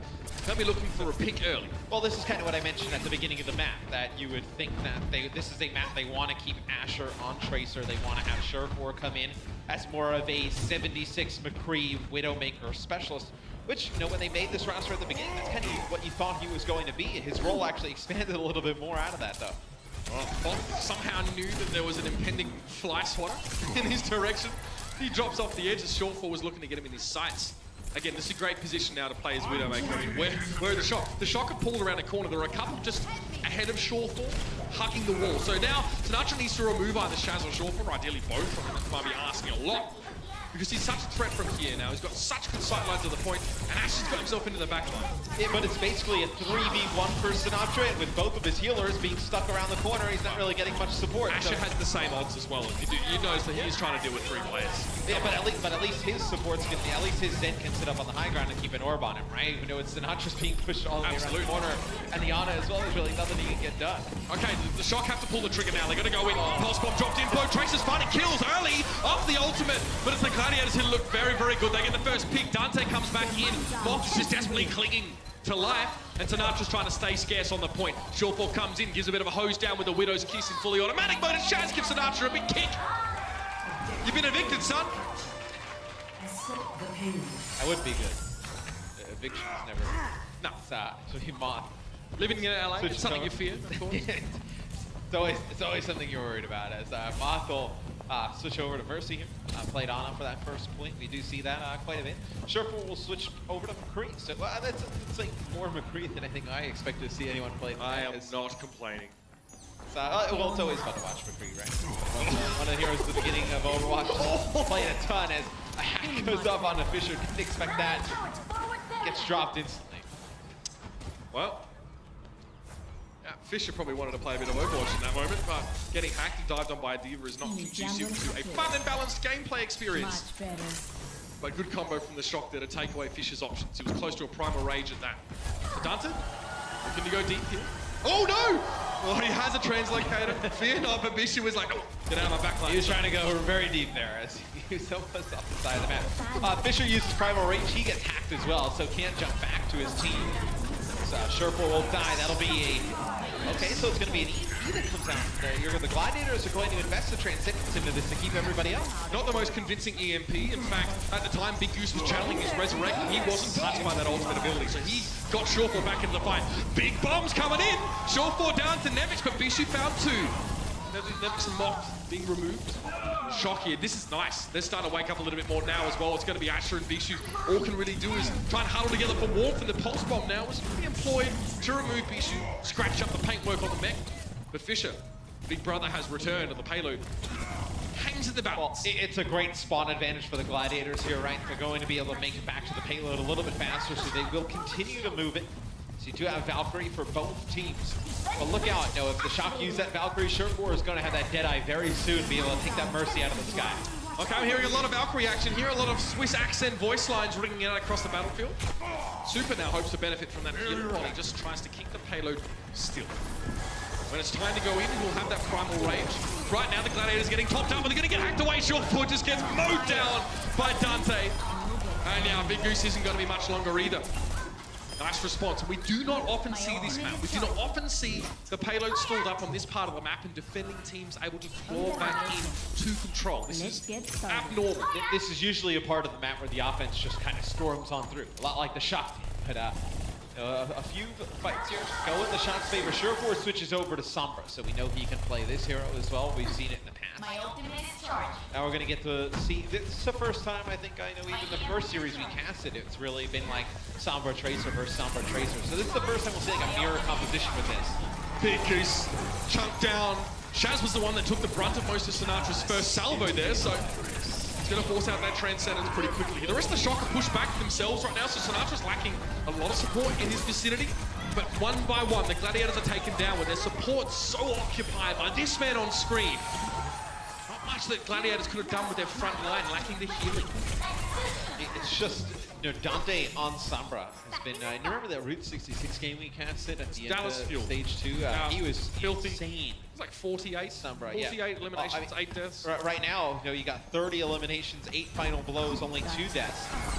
35 enemies hacked. You know, make it, you know, 40 now with 20 of them being EMPs. Wow, that's so filthy. Dante knows how to get it done. If there's anyone that we were expecting a lot from when Sombra really came into vogue, it's going to be this guy.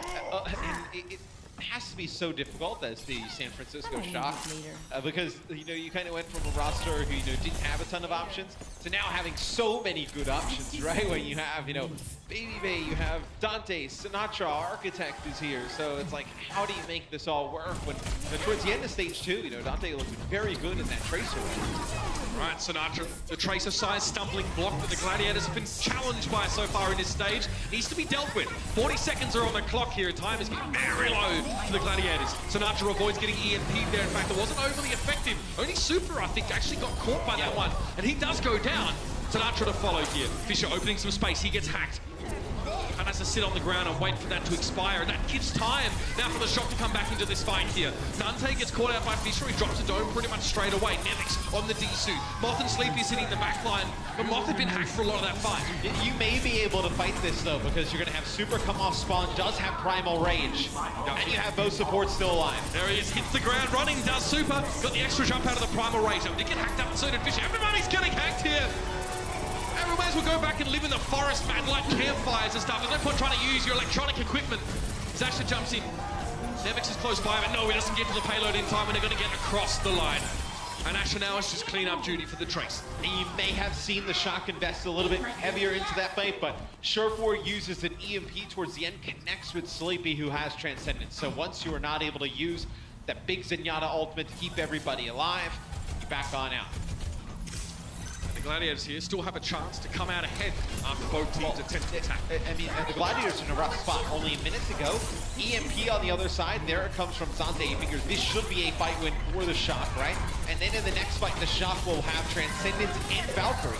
Front line's down for the Gladiators. No tanks remaining after the EMP. They focus them down purposely. Pulse bomb, Sinatra's getting all the goods. Bishu down. He'll get another one, and of course you'll spray it. I love it. Don't need to say it when you can ride it on the ground.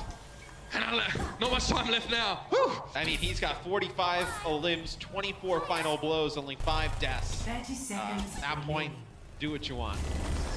Do what you want. See, both support ults, like I mentioned, available here for the Shock. Dante builds up towards these EMPs so quick, already at 69%. It's ungodly. He sticks around in the fight, and now he can get that ult charge a little bit safer, because the Uzi is more efficient in getting damage done. So here's the dive though. Ash has got himself into the back line, forces Dante to stand and deliver. Dante's being pocketed by Moth, and Ash's pulse bomb doesn't even really connect here. So his influence in this fight, rather minimal so far. But Super's down early. Bishu looks like he was able to get back in his mech. Hacks on Surefour and Fisher, and well, that's the two of them at the moment in this fight. I think also suffered Bishu there. Now it's going to be Sleepy backing up. They're trying to use the Transcendence to disengage. There's going to be an EMP coming out from the Los Angeles Gladiators, and Super can't do much except accept his fate. Dante also being down. Moth just going to bound forward and try and get himself on the payload, but Fishers doesn't have any time with that. It gives him the strong arm, and now they're going to sail towards the end. Nevix is going to try and throw himself into the mix, and not too far behind is Sleepy, but Nevix is hacked as soon as he gets onto the point. All these emails are being read, man. It's terrible. He's going to get the self-destruct. Email throws himself now. Fishy, will he get desuited here? It was hacked and pulse bombed. Yes, he's out of the met. Pulse bomb dropped on the payload by Action, but it doesn't quite find the target. And now the Primal Raid's going to come in for Super. Overtime ticking down. He tried to create space, but now it's just Moth. A big boom. No, he won't have it. Sinatra's going to jump away. Transcendence on over the point. I can't believe this is still going. Nevix throws himself in, and Sinatra, they're trying to set up using the healing, but the Transcendence just wasn't long enough. Didn't give themselves enough survivability. Nevix desuited, and they're home. No, Dante gets onto the point. He's invisible. It doesn't matter. EMP now coming out, and Super wasn't affected by it, but he throws himself in anyway. I can do this all day. Give me more. The Shock jump in. They'll get home. Oh, the Gladiators, they play it real close, man. Don't fall asleep on me, bro. We still got another run through to go. I'm not, man. That was a last fight of last fights. Like, the way you were casting it, the game was just gonna like blow up. It's just everything was gonna end as, man, that one goes for what seems like it's like 2 minutes, but it's really just about a minute of actual game time. But just you saw so many hacks go down there towards the end. Because everybody for the Shock who's forced to jump on the point, they're not really worried about Surefour. They're worried about like whether it's supports or somebody. So it's Super's getting hacked, and Sinatra's coming in. He's getting hacked. It was crazy. I mean, right now for Dante, obviously Surefour looks like playing Widowmaker here on offense, but Dante's got 58 enemies hacked, 32 EMPs. So that's over 3 players EMP per EMP, and he's getting one every minute. That's just insane. And it's like what I love about this is like, we'll see this meta like probably through this first week, right? And then teams will adapt. Like a lot like stage 1, right? We saw a lot of strategies on certain maps, and then as the week's gone on, it'll change. I am fascinated to see what teams come up with to stop this. I don't really know. I think the only team that's going to come up with something to stop this, Matt, is Team 4. Nah, NYXL will just come out and run the same thing they've been running for stage 1 and 2, and they'll be fine. Yeah, they'll be fine. Okay, so the Gladiators make it exciting for us here and give themselves only about 11 less seconds on the time bank for this second attack, but it's tough. Sometimes it's tough to get Numbani on the first push. And you're probably running Widowmaker here over the 76 like they did the first time, and they ran Widow as well. They ran 76 on defense, but you're running the Widow here to just try and get that instant pick off that gives you that advantage. Moth playing Mercy here at the beginning was playing on their last defense, so you're going to have the res, and you lose Bijou already. 28 seconds left, and you may not even get another shot at that. The DC on Nevix is good on that damage to Super. Oh! Are you kidding me? Where'd it come from? That was some quick movement there from Surefour. Twinkle Toes McGee now come forward. He does see the Zenyatta. He does see the orbs flying in that back corner. Shock really peeked out of this. That's what they needed. They needed a dive in, and Dante delivers with the extra damage, but it was Super that started it off. 4 seconds remaining now, Matt. Don't mind me, I'm going to go into the tank for just a moment. Fishy gets hacked up. We're in overtime. Sinatra wants to just wrap around the corner here. Vishu desuited, dealt with. Dante down. Sinatra's missing as well. This could be the turnaround for the Gladiators. They might actually get running here, but Super's looking healthy. He drops on top. Big Goose is now just a pancake. Transcendence now, and Super's going to be happy for that. 2 tanks and a Zenyatta is what the Shock are working with right now. There is time for the respawns to come in, and another Asher Pulse Bomb sort of fizzles out. Doesn't get them the result they were looking for. Both Zenyatas are traded out and are down, but Fisher had Primal Rage at just the right time. So did Super, though. Overtime, Asher throws himself back at the point. Fisher's also there with a Primal Rage, but needs to stay safe. He maybe didn't quite estimate that well, Matt. He had to get off. He had to get off because of Nevix's self-destruct.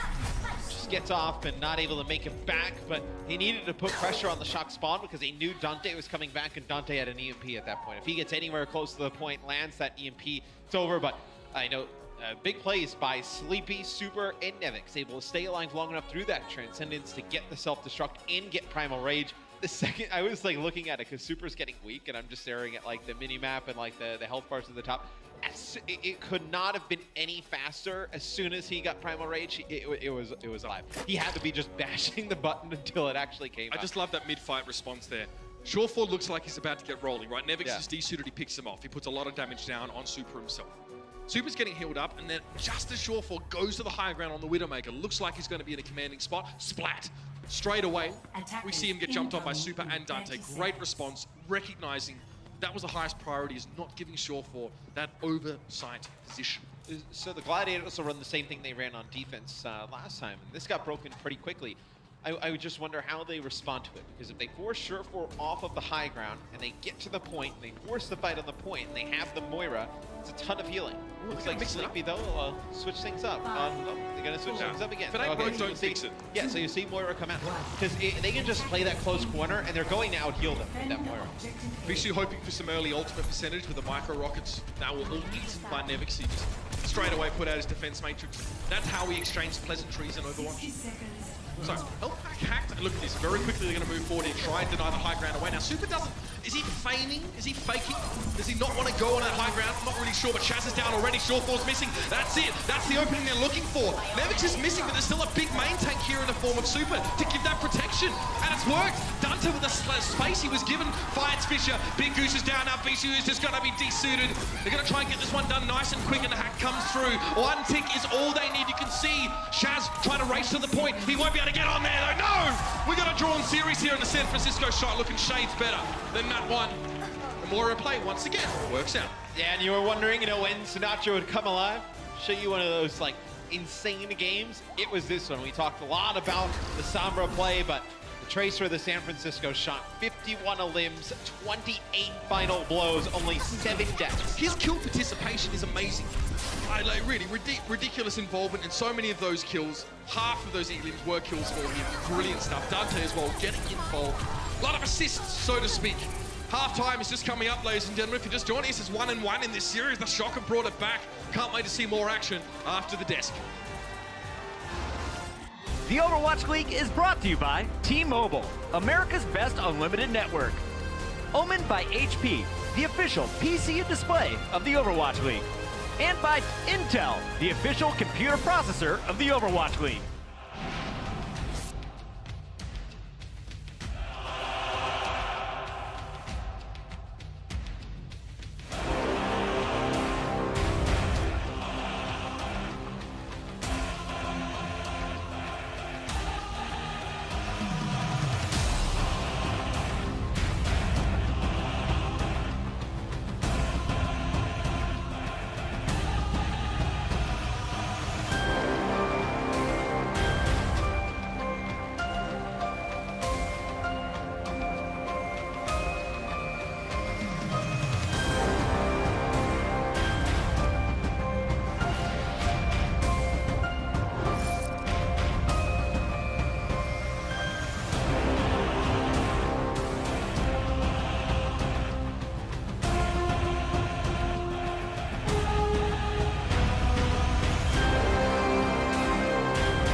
San Francisco Shock and the LA Gladiators are currently tied 1-1 apiece. And what a match we got on our hands. Now, prior to the match, I got a chance to talk a little bit to the LA Gladiators. And initially, I wanted to hear their thoughts on the Shock player Super, who's having his debut on stage. And then Bishu kind of cut me up and was like, well, yes, Super is one thing, but Sombra.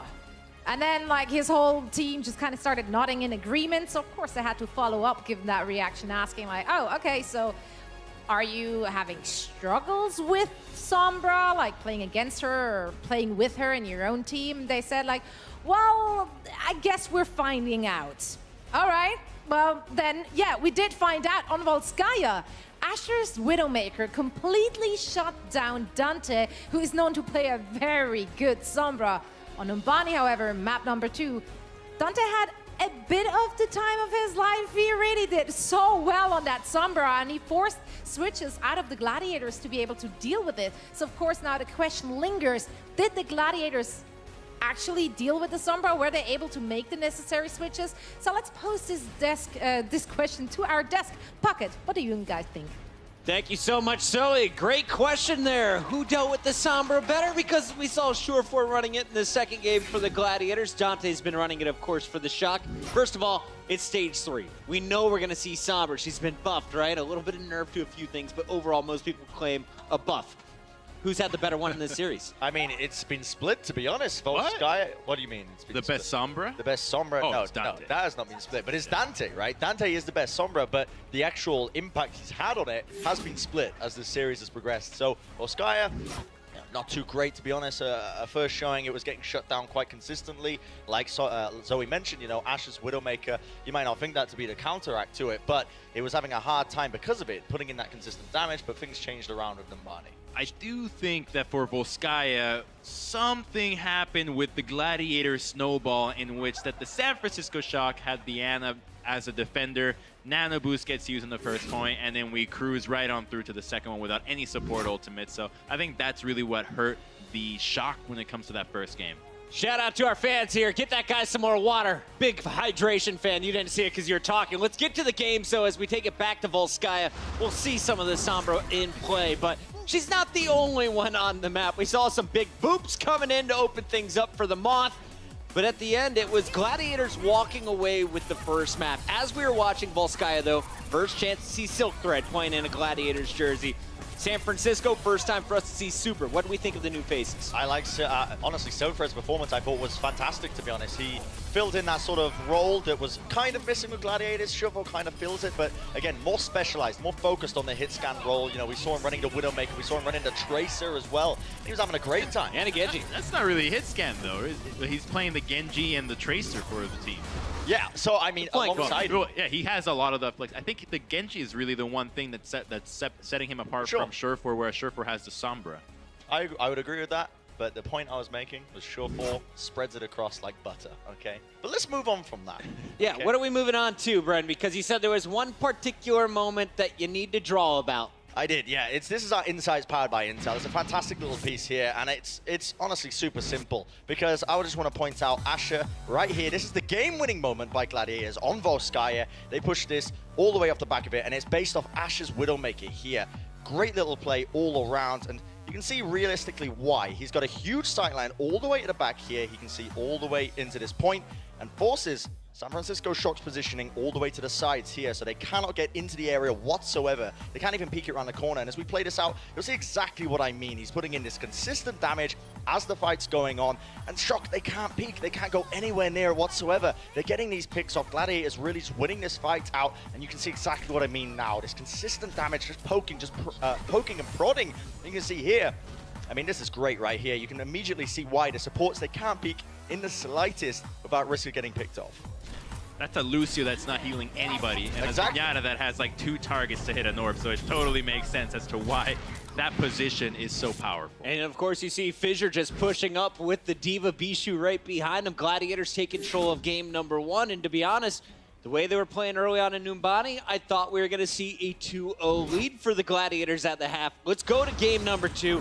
This is where the Shock bounces back. We saw a nice start from Sleepy on the Moira, but it was Sinatraa. He's basically spawn camping as the Shock take point number 8. Very aggressive initial pushes coming in. Yeah, this guy was honestly crazy. Once again, what we're expecting from him really turning up as well. I mean, Asher, he had a great game, but again, it was kind of, in my opinion, that Dante Sinatraa show. That was what really sealed the deal for me. This combo right now, this just basically hunting around players around the map, just being absolute assassins and nuisances, and just creating massive plays, massive openings for Shock to capital. And just constantly pestering the Los Angeles Gladiators, so much so that they tried the McCree to deal with Dante. Okay, that clearly did not work, and the result was Surefour having to play Sombra himself in their own push to try to make matters work, and that's what we're starting to see. The meta is developing where Sombra is very much a power pick, and you gotta know how to play it. You absolutely need to be playing Sombra, so when we look at these matchups in the future, the teams that have the better Sombras can go into these games with a lead. We've got Control coming up next. Do we expect more Sombra for game number 3, or are we going back to some classic comps? I think potentially, yeah. I mean, Ilios is a map where you do see quite a lot of it. On the Ruin section in particular, we've seen it even before Sombra was like buffed, as you know, the changes have gone through, so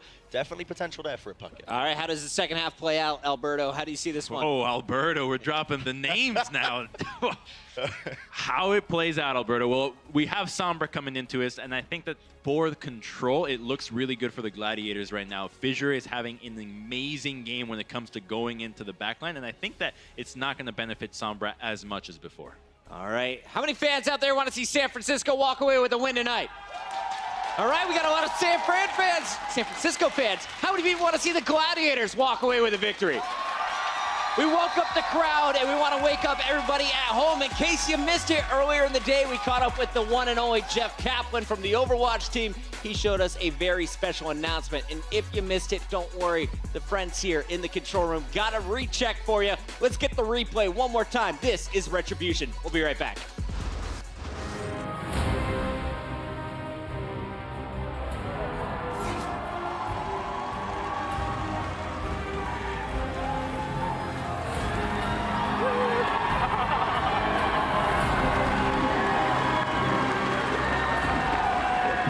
What's up, guys?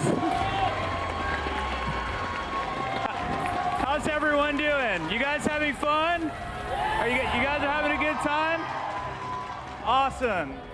In case you didn't know, I am Jeff from the Overwatch team. Awesome. So, for those of you who have been following along, we've been talking about an event called Overwatch Archives. And Overwatch Archives lets you play through defining moments of Overwatch history, such as Tracer's first Overwatch mission, like Uprising, that we all played last year. Did you guys like Uprising? Okay, awesome. But there are other events, such as the one that changed Overwatch history forever.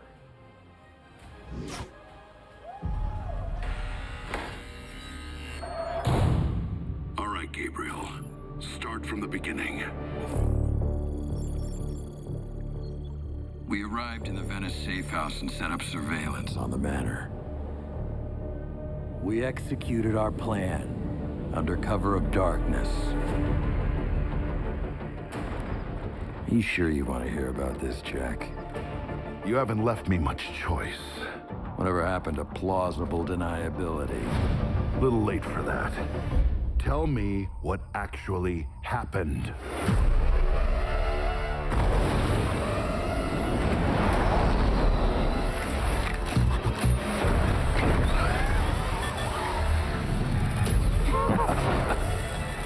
Well, Jack, that's one hell of a story. Everyone through the breach. We're getting out of here. We need to head to the extraction point right away. So much for keeping a low profile. Still knows how to rescue.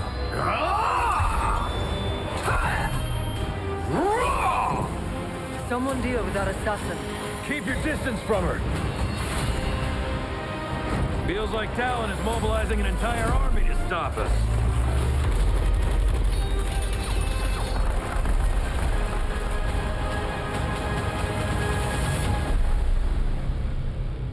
about you?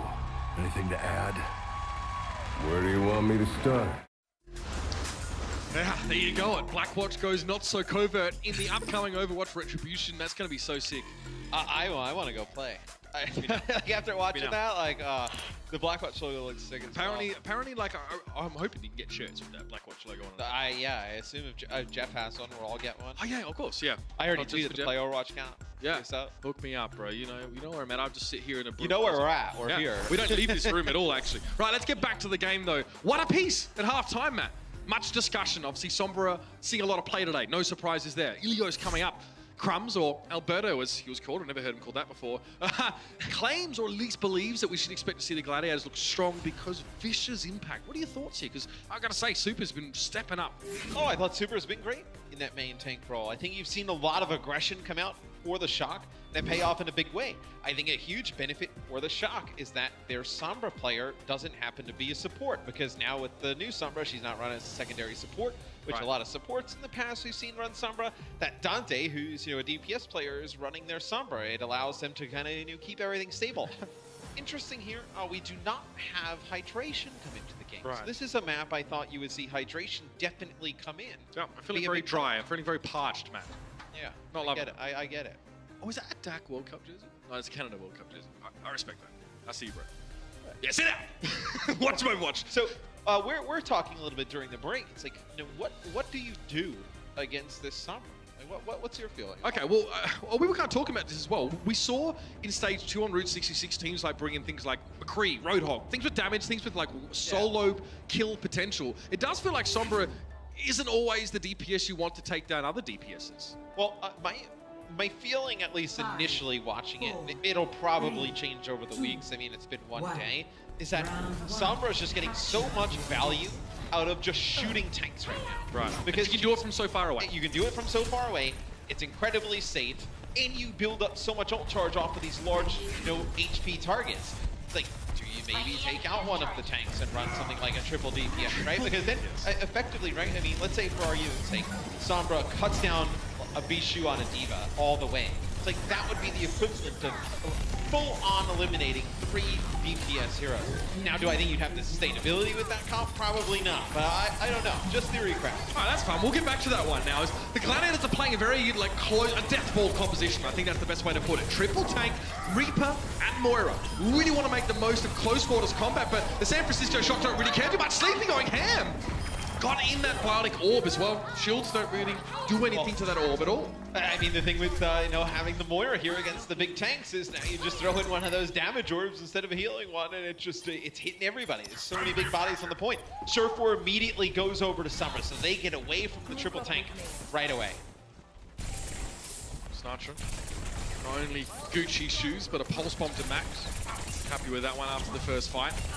Gladiators now switching up the composition. More Reinhardt. They're going now for a bit more of that aggressive, oriented, Sombra-centered composition. But the Shock look like they're just feeling a little bit more comfortable on it. And that pulse bomb Sinatra was holding gets put to good use. Shaz, we'll see you on Respawn. Man, Shock have looked really good playing around this Sombra. So they'll have both support ults. Same for the Gladiators. You already have this EMP for Dante. You don't have it on Surf4 yet because he had to make the changeover. Sinatra already with a pulse bomb used. Going to have another one here soon. It'll be a Coalescence used here and an EMP. Dante following up the Coalescence is there. Sleepy finds Surf4 through the mass. The roiling maelstrom of bodies. The Coalescence is just so easy. And Death Alley. Oh, Sleepy. That's so nasty, man. And Shaq uses his Coalescence as well. You don't have to tap any bricks and say Diagonally to get to that nasty part of town. They had the perfect setup for that. So, coming down those short chokes. Now you guys can get to see what I see. The hack comes down onto Surf4 so he can't do anything. Yep. It's just that constant hack, get out, and then sometimes you go in, you do a lot of damage, then you get out. It's so difficult. That it'll be an EMP from Big Goose. It actually only connects with Shaz in Fisher. Sinatra now does double back to the point. I mean, this is where his pulse bomb's going to get the most value, right? Is it going to be Vishu? Will he be the recipient? Yeah. You won the lottery, my friend. But Big Goose actually goes down, so he stuck that one to the mech. The Lucio got it caught And now, yeah, you can see that Shaz was trying to back away. Sleepy, by the way, 6 final blows, no problem. More than anyone else on his team. He's loving it. Moira really kicking off on this map, and so are the San Francisco Shock. They say lightning doesn't strike twice, but the Shock are striking hard. And they're ringing the bells here at the Gladiators. The Gladiators trying to hold on here, though. Fisher using Primal Rage. Moth does have this sound barrier, now going to use it as more members come off the respawn. You're going to connect with more than 3 members there for San Francisco. That's a good sound barrier. Yeah, it's going to be Bishu there. Cornered on the point, has 1v5. It's a hard knock life sometimes. Gets desuited, now it's going to be a attempt for Ash to get onto the point, but as soon as he gets there, he's going to get hacked. He can't use his blink to get away. Got to have very dry eyes after that one. The Shock take away that first round, 100-0. That's a shutout. And it looks like, you know, Dante spent a lot of that round just getting in Surefour's head. It's like, hey, Lane, guess what? Can't do anything, bro. Oh, you have a translocator out? Well, you're hacked, so you can't jump back to it. And he sees Sinatra like all smiles laughing on the stage. Yeah, the Gladiators is probably the exact opposite, because there's Sombra when she's constantly hacking you is extremely difficult and frustrating to play against, because you hack one person, the entire team just has to wait, and then you just turtle. And then what happens is she just comes right back in, hacks another person. And then eventually you're just like, oh, well, screw it. We have to go in eventually. Like, let's just go in. And then that's when Dante just picks somebody off in the back line. Feels like if you're Surefour and you're getting hacked all the time by Dante, you might as well walk around with a Super Soaker. You're about that effective. Frustrating to mess your tempo up because you need to wait for a player to not be hacked anymore. Get that Norton antivirus software going. We're going to press forward now. Moth to lead the charge. Sleepy still on the Moira. This is fun. I hope to get on board a little bit more with Sleepy this round and just see how he's unraveling the Gladiators. But look at this. Well, Los Angeles opt into fighting into these close quarters. Sleepy's just giving him a big slurp with that right click and sending the Bardic Orb out. You can see he's already halfway to that ultimate. So is Shaz. Yeah, and Sleepy's actually just got more damage than Dante as a whole. So you can see Moira almost kind of play like a Zenyatta, right? You know, half damage, half healing. It's just the burst healing that comes out from Moira is, you know, pretty strong, right? Getting close now. Kamehameha! He's going to go for it. The Coalescence comes out. Although most of the Gladiators are kind of back up on the point. Looks like it's more intended for healing for the time being. Sleepy's not even sure where he wants to deliver it. Bardic Orb thrown out, but Asher gets himself the D-suit and finds a Lucio. And Sinatra with 2 HP. There's probably one more than he needs. But even still, we'll opt to back away. And Fisher used Primal Rage here, secure the point for the Gladiators. So you have Surefour with this EMP. I think coming through this small choke, this will be one of the harder points to take back against the Sombra, right? You're going to get a lot of good usage of this EMP. Absolutely. Again, when the enemy team has got to group together because that's how the map dictates it, Surefour is going to have a day at the races. However, no pick-offs off the back of that. There's a sound barrier that was used preemptively by Moth. Yeah, he doesn't actually connect with Moth, so Moth is actually able to get that sound barrier off. And now when the Gladiators jump in, they're shocked because they didn't expect that sound barrier to be there. A little bit more HP for the Shock. Sleepy looking a little bit less like the Sandman and more like the Grim Reaper right now. Another kill. He's found Shaz. The guy's got 11 final blows so far. This is insane. He's having a running riot.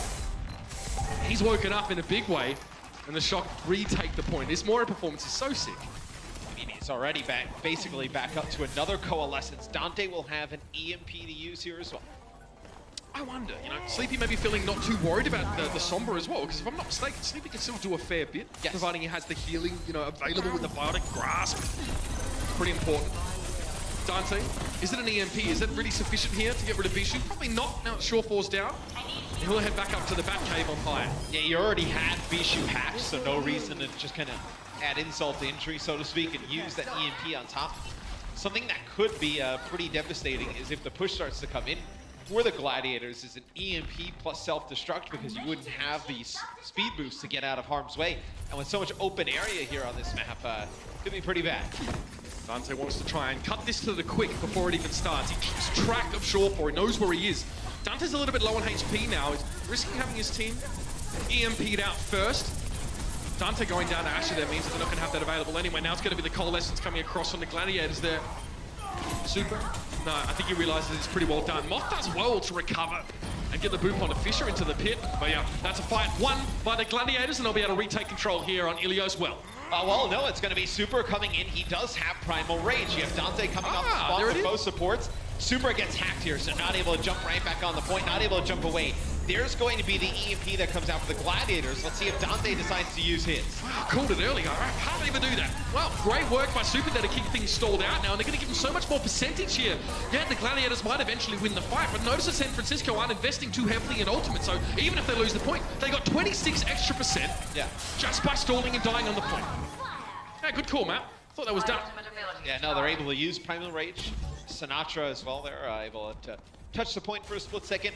And they actually had the Gladiators use, I believe, Sound Barrier a little bit earlier, and then EMP as well. So you got both of those ultimates out. You have your own Sound Barrier, your own Coalescence, and you have your own EMP here. So the Shock should be able to come back and swing the point back. He sees the EMP. There might be a pulse bomb to follow up. This would be the perfect situation. And you can see it. The Gladiators can't even back away. Completely shunted out. It's Nevix and Sleepy all over the kill feed. Once again, the Coalescence yields dividends to the Moira player of the San Francisco Shock. And a retake swift and decisive.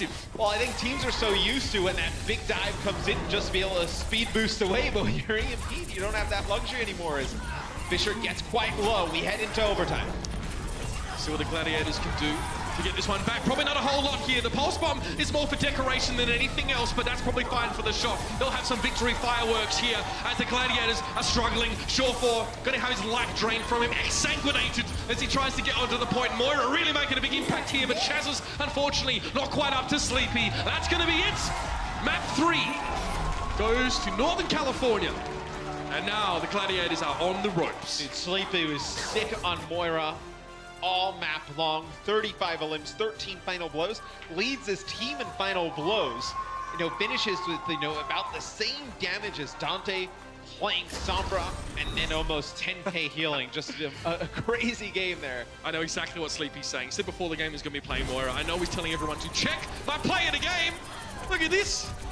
So nasty. What a perfect scenario for Moira to really shine here. And the San Francisco Shot looking good. Yeah, I feel you, bro. If I had Sunnies, I'd do that as well. We're going to head into a quick break. The map falls around the corner. The Gladiators must win it to stay in it. We'll see you then.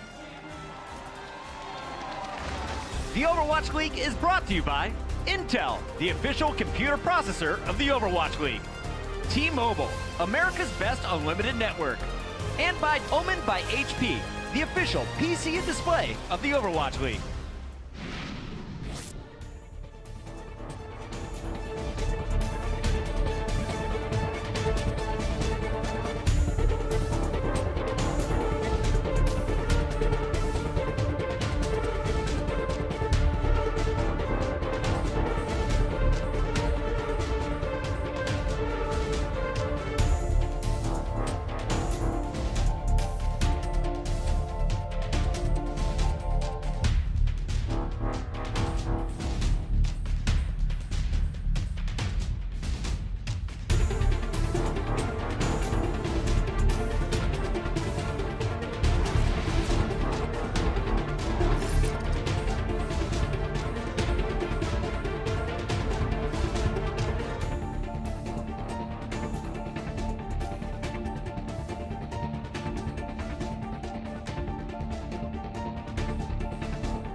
available. And Moira has so much ability to be able to just get away from players like Linkzr on the Tracer. Now getting very close, building up the ult, and there it is. Oh, okay, the Coalescence coming out here. Jaehong's just giving the Houston Outlaws a good hosing down. Oh, they're clean indeed. But that push from Soul was nothing but dirty.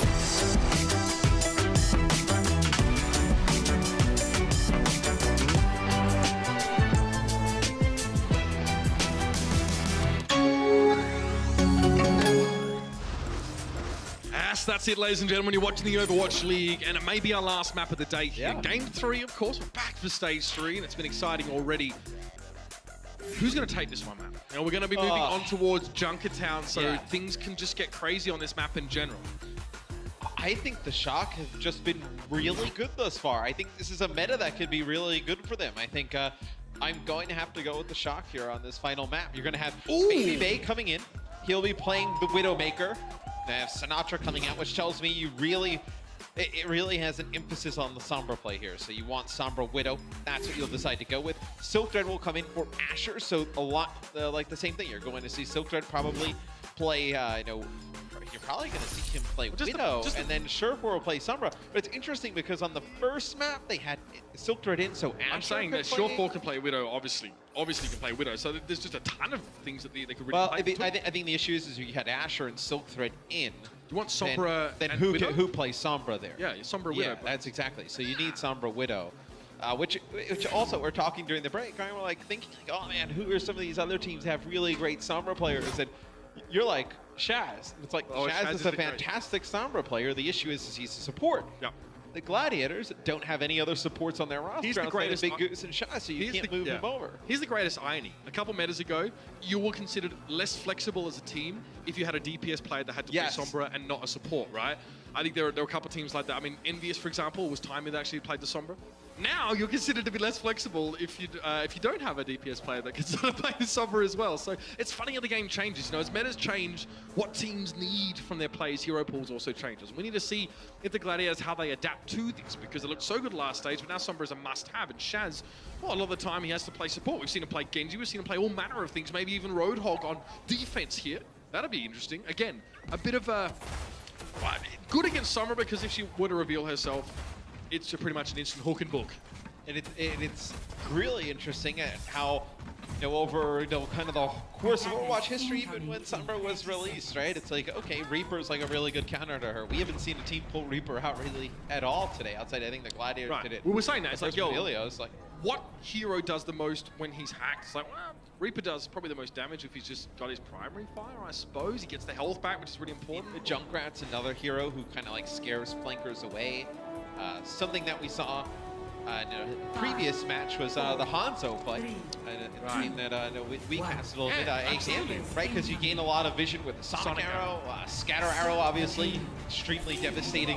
They're the flankers with You low can set HP. picks up for your Widowmaker with that if there's a Sombra that's invisible. Yeah, we've seen it all. All right, so Baby Bay up the silo. It's about a quick flick there. I think it was Moth that he spotted out.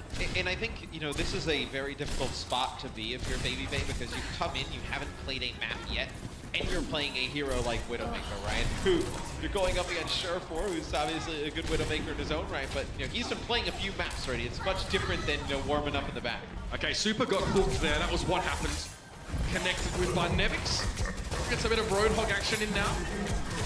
Okay, we can see Roadhog take over this map sometimes all on his own. Now, good response here from the Gladiators. Now, shields up indeed. Silk gets in there with the Junkrat. You don't see them playing any Sombra here on the offense. So you see Dante playing Genji, you have Baby Bay playing Widowmaker. I wonder how long they stay on this. I wonder if they decide to change, because they've really got this 2-1 lead off of, you know, how that Sombra has worked out for them. But you know, here, there's not really a lot. I mean, there is like one to make a health pack in the room to the right here, but maybe you want the Genji to put some pressure on the Widowmaker in the back. Okay, I feel it. See, we'll get raised up though. So Dante over on the Genji, which he can play. Baby Bay also can play a decent Genji. The Gladiators so far have been pretty hard to put a scratch on. Silk has been able to stay safe. In terms of the Shock, there's not really anyone who can pressure the Junkrat heavily except for Dante, who's got a lot of targets. He'd probably rather go for Surefour. Shaz will also be threatening the Roadhog zones just by his pure presence. You never know where the hook's up or down. Surefour now, a little bit of acrobatics to try and get away. It was actually Dante goes down to a Riptire. Silk comes to the rescue of Surefour. It's a solo support that's working out here for the Gladiators. Clever! Oh, so clever! You get Sleepy there. Around the corner is the Shock gonna have to back up. The Shock do have, Mitch though, both support ultimates. Obviously the Gladiators with just a Mercy will only have Valkyrie, and you have a Dragon Blade here. So you have Baby Bait now using Foresight. Gonna gain a ton of vision, you're gonna know where these players are set up. Maybe you get a good use of this Dragon Blade. You see the Baby Base, I don't know, he's trying to find a wormhole in order to get a good angle around that Orisa shield right now. He's using his grappling hook to get up. Dragon Blade in there for Dante, but he's done it straight into the path of the whole hog. He does get around for the most part, but he's been forced back. Frustrating when Genji can't get to grips with his target. He sits there impotently waving around the silverware. Now Dante needs to get back to his backline, essentially, and go back to poking, charge up another blade. But Baby Bay opened up on Fisher. That's an important opening now. It's only one shield, and it's come on for the shot. See if it works out as Fisher's brought back to life, and that shield is replenished. Supercharge was also there. Dante's trying to get it, but he can't. Fisher cuts him down. The extra damage goes a long way as he ducks back behind his shield and is chased down. Yeah, they lose Big Goose, the only source of healing. No resurrection can come through there for the Gladiators. It's not pretty for the Shock, but they get it done. Let's chunk it down. I don't really think people care too much about your attire. It's exactly a fancy dress party. Bit of blood, grime, and guts. It won't go too awry. Baby Bay pushing forward as well. If he finds anyone, yeah, that's what he's looking for. Players that are trying to get in position. It's clear the Gladiators are trying to use that enclosed area. And Silk Thread switch to the Genji. And Super is actually able to shoot him like through both doorways here. As you see, just that little angle that Baby Bay looked at for a second. He does get rezzed up, but now you know that resurrection's on that 30-second cooldown. So you know it's going to be about 2 minutes and 20 seconds on the clock before that next res comes through for the Gladiators. Vast majority of Baby Bay's shots are going to go into shields or be foiled by some ability like them. But now look, so the Gladiators see the Baby Base push forward. They're going to try and pull him back and the rest of the Shock back by touching the payload. They tried to do that earlier on with Shawfall, but now the payload's moved so far forward and Dante gets shut down. Silk Thread with a Swift Strike. Gets rid of the Genji and Baby Bay. That's it. Come to daddy, he says. Catches Shawfall out. Trace it down. Big Goose missing. Now he's starting to wake up on this Widowmaker and really make an impact. Bishu just gets vaporized as the Widow's Kiss connects. And this would be huge if you're able to hold on to both support ults. They do take out Sleepy. This will get rezzed up by Moth, though. Looks like the Shock should be able to complete point B. That's it. You heard it. Relative quickness as well. So the Valkyrie used there for the Gladiators doesn't really get much with it. You had Super use the Supercharger, able to give everybody that damage boost, that range. Baby Bay able to hit some nice shots. Keep the Shock and move in the payload here. Look at the damage the Shock were able to put out when it's just really Nevix, Dante, and Baby Bay there. So that Fisher went so low, we actually had to pull completely back. Here's the peel from Nevix. Is it enough? It's enough to save his backline. I think he's going to be happy with that. Big Goose now is kind of, well, he's in no man's land here, flying very low. Dragon Blade coming out from Silk Thread as he tries to get into the backline, but Nevix gets himself that resuit. What's he found? He gets the one. Silk Thread shields his blade, finding even less blood to coat it, but still managing to stay alive is almost more important here. Baby Bay's forced out. The Gladiators now can set up shop properly. Yeah, and it's pretty good for the Gladiators, right? You had both support ults used there for the Shock. You're going to have an advantage in terms of ultimates for yourself, and you get into this prime real estate on the map. Kind of push them back. Prime real estate?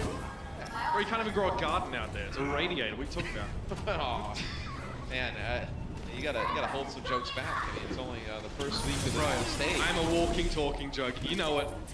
Plenty more where that came from. Stick around. Sure, one thing we can agree on. Nah, gotcha, bro. I don't even look the right shape, man. Nevix gets taken down by Bishu Selters trying to Fisher. Wants a bit of that Widowmaker, but he does note that Moth is keeping the healing on Baby Bay. Eventually, though, combined pressure from the Gladiators will take him down. Fisher hop, skip, and jump back to the payload once again. Sit amongst the mounds of gold. Even Small could be jealous. There's a minute 45 left on the clock. So Dante's got that pulse bomb. Baby Bay switching off here. So he's getting dived a lot, or pressured down by Genjis and Traces. So he's hoping the flashbang will prolong his life. But again, starts to get dived a lot. Oh, he gets the stick. Shawfall delivers the pulse bomb to Super. That's another good fight win for the Gladiators. It's already over. And the issue for the Shock here is you're basically going to have to invest a Transcendence this early in terms of the payload going from B to C, like all the way around the corner, as soon as Silk Thread comes through with this Dragon Blade. So you're basically using a Transcendence to get out of your base, then if you don't even win that fight, then you're just kind of screwed, right? I mean, so it's going to be very difficult here for the Shock to make something happen. Yeah, heavy tolls are being excised, man, I think is safe to say. Dante relieves the pressure, at least for now. Deals with Fisher. Silk Thread goes, well, I step back here. My Winston's kind of missing, and now they've lost Big Goose here as well, so it's going to be a disengagement. Now, you're not upset about this if you're the Gladiators, because still, there was a Transcendence from the Shock and the Valkyrie. And Valkyrie, and you still held on to your Dragon Blade. So the next fight you'll have Blade plus Valkyrie, you're going to have Self-Destruct. You have a lot of ultimates to work with here if you're the Gladiators. Surefour is still, I believe, behind enemy lines as well, so we'll have to keep an eye on that. If you can put some pressure on Baby Bay. Baby Bay stays out of like harm's way, right? Maybe a big Deadeye comes through. He'll pick up some kills, a little bit of an open area here. Can Silk thread the needle into the back line? Trying to get past these tanks again, and they are definitely very effective bodyguards. Needs to take a step back. Dragonblade's there. Bishy's looking low though, so it might be time to act. You can see that Nevix is sticking by his back line. They're staying close together, protecting the McCree, giving him some space at least to work with. It's not much, but he doesn't need a heck of a lot with that Peacemaker. It's time for the Dragonblade though. It's in. Baby Bay's already down the pulse bomb. Kill still, Surefour. That's not fair. Silk Thread will find some of his own though, surely. Oh, we just look cool waving the blade around. That should do the job. Sleepy there, he's completely out of position. There's no real way that he's going to be able to get into this fight. Dante is back there though. The Shock trying to bring him in. Super's been resurrected now. He drops onto the payload. It's going to be up in the air for Fisher, but he's low on HP. Fisher's not looking much better. Silk Thread is low. Discord Orb. He has to go down to the lower area and try and get himself that mega health pack, but he's been contested for it. Shaz returns to the payload though, and Big Goose is also there. The Transcendence was timely, to say the least. Moth is fallen there, straight into the Zapper. It's the Shock with a Transcendence of their own here, Mitch, though. They should be able to use this ultimate. Yep, keep everybody alive. Pushing the payload towards the end. Moth coming off spawn. If they can just stay alive long enough for him to get Valkyrie, they'll be in it. Fisher going for the back line. He knows he can't sit on the payload forever. He needs to actually get aggressive. Big Goose is the only man keeping it there, though. Now it's going to be the jump in. Shaz is on the Doomfist. Okay, now I've seen everything. Fisher drops in, but Nevix is staying strong. Surefour can't get there in time. And the Shock get it done. I think you put it very well, Matt, when you said it's not pretty, but it works. No, it's definitely not pretty there. Sleepy. So they actually get in there deep. I believe it is.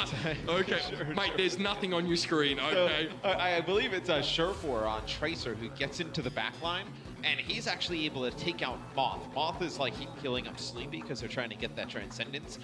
They take out Moth. He's so close to Valkyrie, but Sleepy just able to stay alive. Surefour has to use recall because he's so low.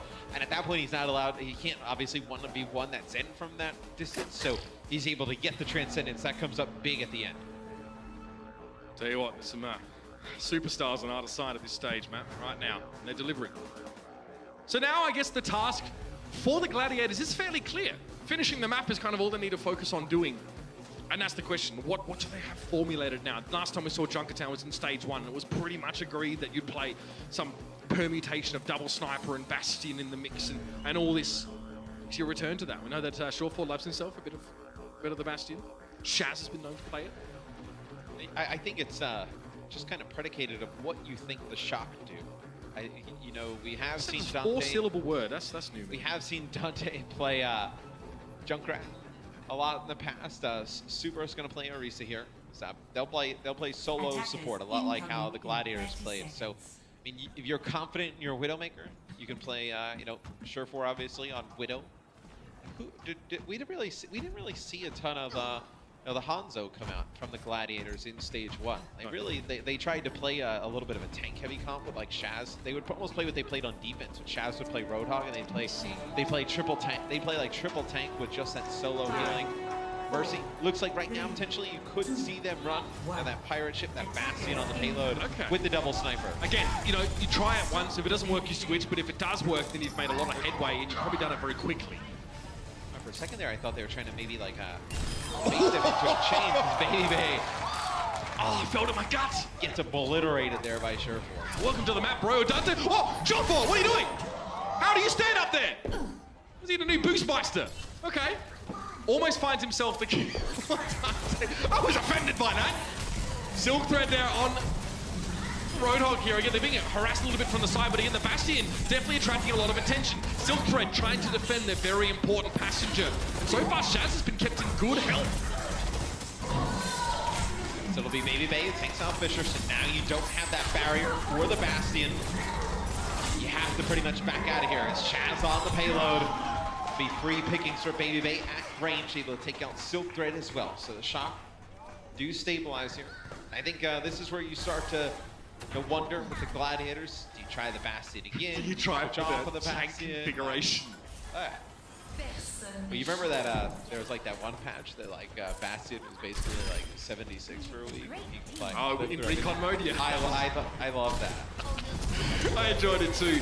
Dante throws it. Yeah, it was fun for the week. It's like I got over it pretty quickly. Oh, does he go for this? No, the Gladiators are wise to it. They see it coming. They woke.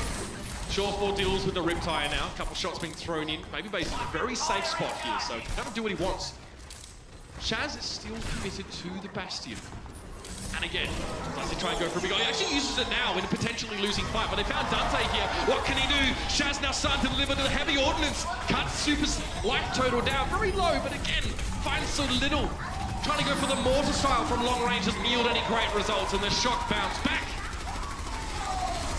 now I think you need to make some changes. If you're the Gladiators, Jazz fam. Well, the issue is what are you going to change? Because do you have to change Shaz, Fisher in Silk Thread here? I mean, if you change all three of those players, a minute 48 to go, you kind of got, what, 2 good fights towards the end of the game? They do. I mean, they're committed to getting back onto the payload. Yeah, Bastion obviously is static normally in his sentry mode, so putting him on a payload kind of, gives him some mobility. And it's also a gamble, right? Because if you use the Valkyrie, the only support ult on either side, all it takes is one good shot from one of these Widowmakers to erase that. Chaz gets hit with a self-destruct. Obviously, not the most mobile of hero. There was venom in that shot, I felt it! Shore4 found himself 2 there, Moth going down. That might be the opening, and maybe it wasn't the Bastion, maybe that was all a ruse to attract attention. Shaz is back anyway, getting work done. The Gladiators now starting to spring forward. A little bit of momentum, sprightly as they go towards his first checkpoint, and they're going to get there, but Shore4, man, he opened that up, and now he's getting in Baby Bay's head. Yeah, with him taking out Moth early, you never get a use of Valkyrie for the San Francisco Shock, where you take a little bit of a peek through Shore4's eyes. Oh, on the flank. Line him up, knock him down. Nice shot there on the Moth for the second goal. I think, yeah, beautiful stuff. And Big Goose, meanwhile, getting Resurrects with Valkyrie. Interesting position. Oh, no! Gets it bolted into the explosion. You have no choice. That's so brutal. Couldn't do it. It's just a mercy. Come on, man. All right, now it's going to be the Riptide thrown in. Okay. Right, look, as someone who doesn't play a lot of Mercy, doesn't maybe enjoy the nuances of Mercy, I found it very cathartic, but that was brutal. As somebody who is trying to fill in my games, be a good member in the community, and by filling. Oh, I know. I played with you in Tasma that night. I played like 25 games of Mercy, bro. With filling, and I've just tanked my SR by playing Mercy. Yep. That happens quite often. Guys that need help, nobody comes to help. Yep. I did a few in Taz. Wasn't great. Started off well, didn't end well, but who wants to hear about my games? Let's watch the real games now. Shield thrown up here, so Shaz is in a great spot just to hammer down on the Shock, and they really can't come out of that exit anymore. They're just completely cordoned off. Shaz now, I guess this is about as much of a zoning ultimate as Bastion can give you. Really just trying to cut off a lot of these doorways, get some damage. He doesn't find much, but again, just sets up. Silk Thread has a pulse from here, but he's cut down. Baby Bay finds him here. Is this an opening? Sleepy's removed. There it is. Self-destruct. Shore4 and Shaz are down. Yeah, Valkyrie from both teams. It'll be Moth bringing Sleepy back up with the res. The Gladiators, now they'll make a change. They'll go over to what'll look like a dive comp. Fisher probably go over to Winston here. It's Big Goose. The Goose is loose. I hear you, fam. Out there, the Big Goose is loose, definitely. So he'll now be playing Lucio, so he can get loose a little bit faster here. So Sleepy does have the Transcendence, and look, you have that big edge in terms of Transcendence because you have the changes that have to come in here for the Gladiators. They swap out Big Goose as well, right? So you don't have any type of advantage in terms of Valkyrie either. How quickly can Shaz farm his Transcendence? Keep an eye on that ultimate ticker on the far right of your screen. Oh, Dante, that's a perfect situation. Big Goose there, you're not skating away from that one. Well stuck. Now Dante is trying to give a bit of respect to BC. We know that he can get vaporized by the Deeper if he sticks around, but that Resurrect on Super, that's quite big. See how they respond now. Self-destruct. Shaz found Super, so just as the risk gets brought back, he's taken down again. Nevis can't do much with a Bunny Blaster here, but he needs to try and stay on the payload. Dante's also there. Bisha gets desuited. 45 seconds left in the round. I'll remind you, time is very thin for the Gladiators now, and their opportunities to take this to a map 5 are also starting to run out. Babyface trying to play peekaboo with Big Goose around the corner, but he decides Silk Thread is the fish he'd rather fry. And they haven't been able to force Sleepy to use his Transcendence. He's still holding on to it throughout this entire fight.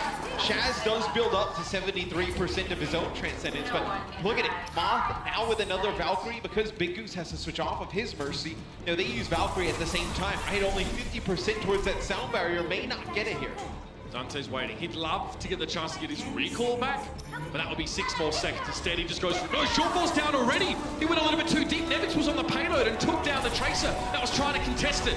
Now it's going to be struggle here. Shaz missing. That was the opportunity. They needed the Transcendence from him so badly. No support ults in the last 2 minutes. Now for the Gladiators, they're going to get cut to shreds. Silk Thread can't do too much there. He is down. And the shock. You better believe it. Get around him. They will take the series 3-1. Last time, the Gladiators, it was a 4-0 sweep. That's called development. You're seeing the Shock put together the talent that they have amassed, you know, through the off-season in between stage 1 and stage 2, and now stage 2 and stage 3. And this is why you go out and get those, you know, talented players. You think they can make a difference for your roster. I thought Super was tremendous today. We didn't talk a ton about him, right, you know, during the game, but just the fact that he's able to play the main tank coming in at an even level like Fisher, you know, in your first game, that's big time for me. I used to write bad articles, and my first one was actually about Super there, especially at the time during the quad tank. Really rate the guy. Very, very good. Incredible, you know, sort of character on him for a young bloke. I mean, guys like Space, guys like Super are coming in. These born leaders, these 18-year-olds with such a great sense for the game, really open to it. Great teammates to have. I mean, Baby Bay as well coming in for that last map. The Widowmaker battle between him and Shortfall was truly epic. He gets his team over the line there with some fantastic shots. Again, it's stressful to play that role, come in for the last map. Can't really fault him. Yeah, I mean, Baby Bay finishes 34 limbs, 17 final blows, 54% scoped accuracy, 15% crit on the Widowmaker. So if that's going to be the role for him on this team, he's going to be that Widowmaker 76 specialist. Expect to see that type of performance. And speaking of the man himself, let's head down to the stage with Zoe and Super. Thank you so much, Mitch. I have the man himself with me, Super. Please give it up. This was his first time on this stage, and he's walking off with a victory. So tell me, what's the experience been like for you today? I thought it was going to be a lot more nervous than I was playing on stage. I think the most got my nerves going the most was walking out of the entranceway, because there was a lot of noise, a lot of cheering. But when I got on stage, it was relatively calm, and I just played my game. So. How much time did you actually get to spend with the main roster of the San Francisco Shock leading up to this? I think we spent about a week this past week where I was full-time scrimming, so that was about the full preparation. But I've had some scrim time prior, like a few maps here and there, but this past week is when I started playing full-time. All right, well, it was an excellent performance from you and your team, of course. What can we expect from the San Francisco Shock in stage 3? I think you guys can expect a lot more strong showings, more wins, and hopefully we can make playoffs. All right, well, we can't wait to see that happening. Super, thank you so much. I'm looking forward to having another few chats with you during stage 3. We're now heading over to the desk to break down the game. Thank you so much, Zoe. One more time for Super and the San Francisco Shock. They get a big win here to open up stage 3, and today, that was the day they've been waiting for. Sinatra, Super, 2 of the big names, finally able to play on the same stage. But guys, it was Dante who played all 4 and gets the big victory for the squad today. Let's start with the Sombra, because that was kind of the discussion in between maps and even at halftime.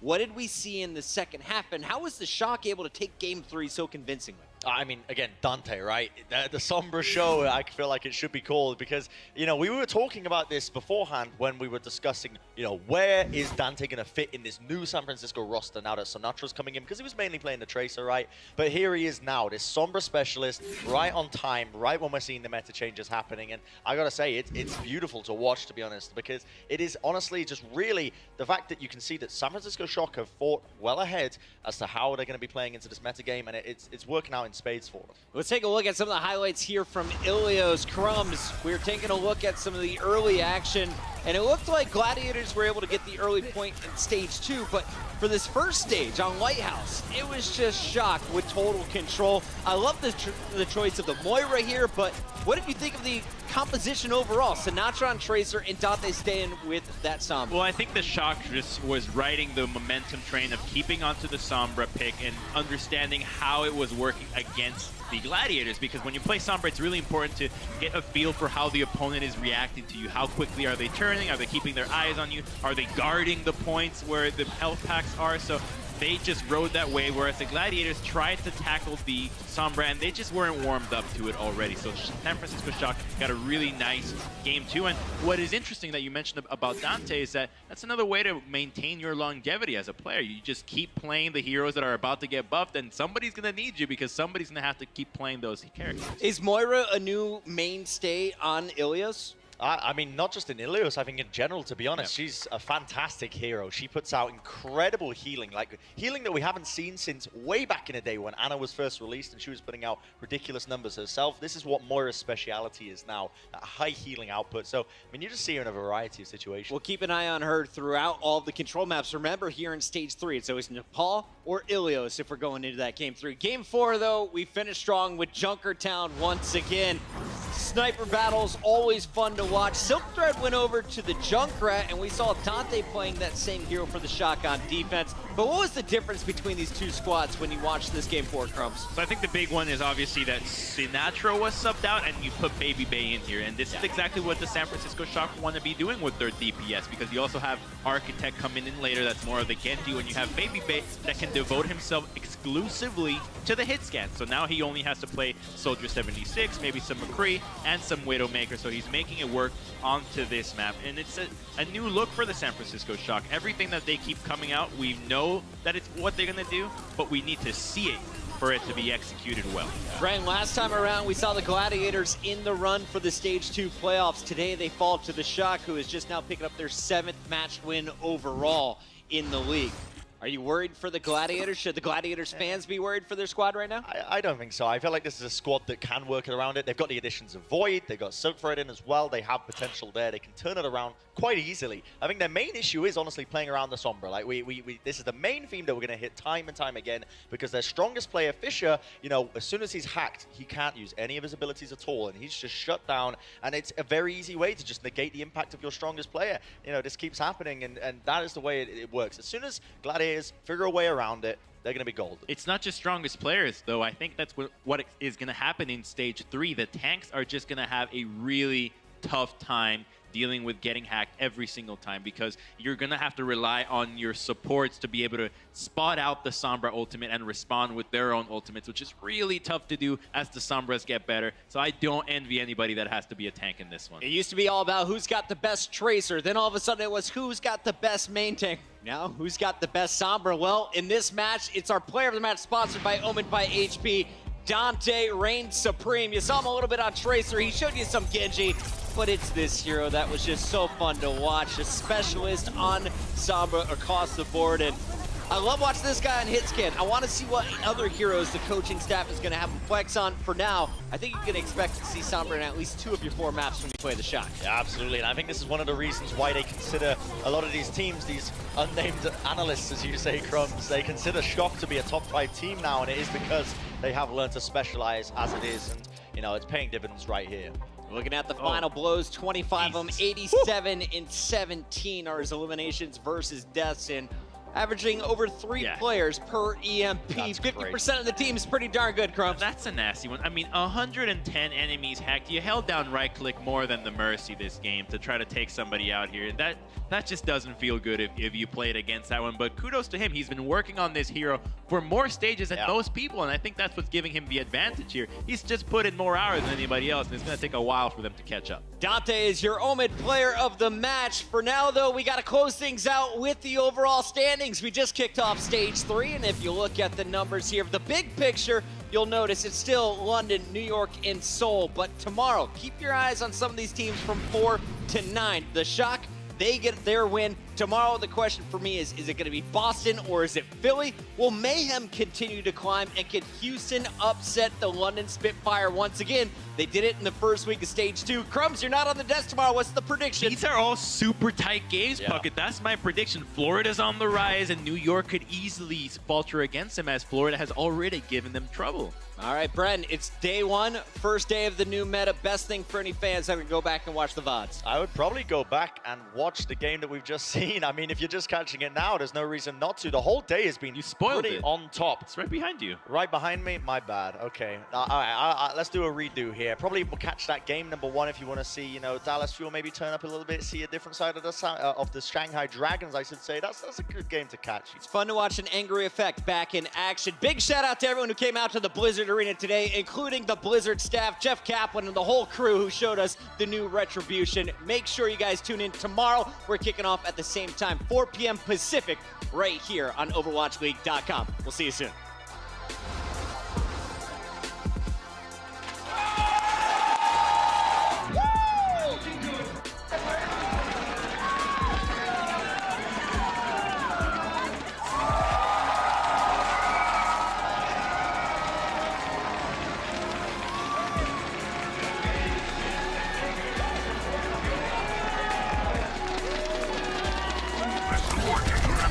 Let's move it, people.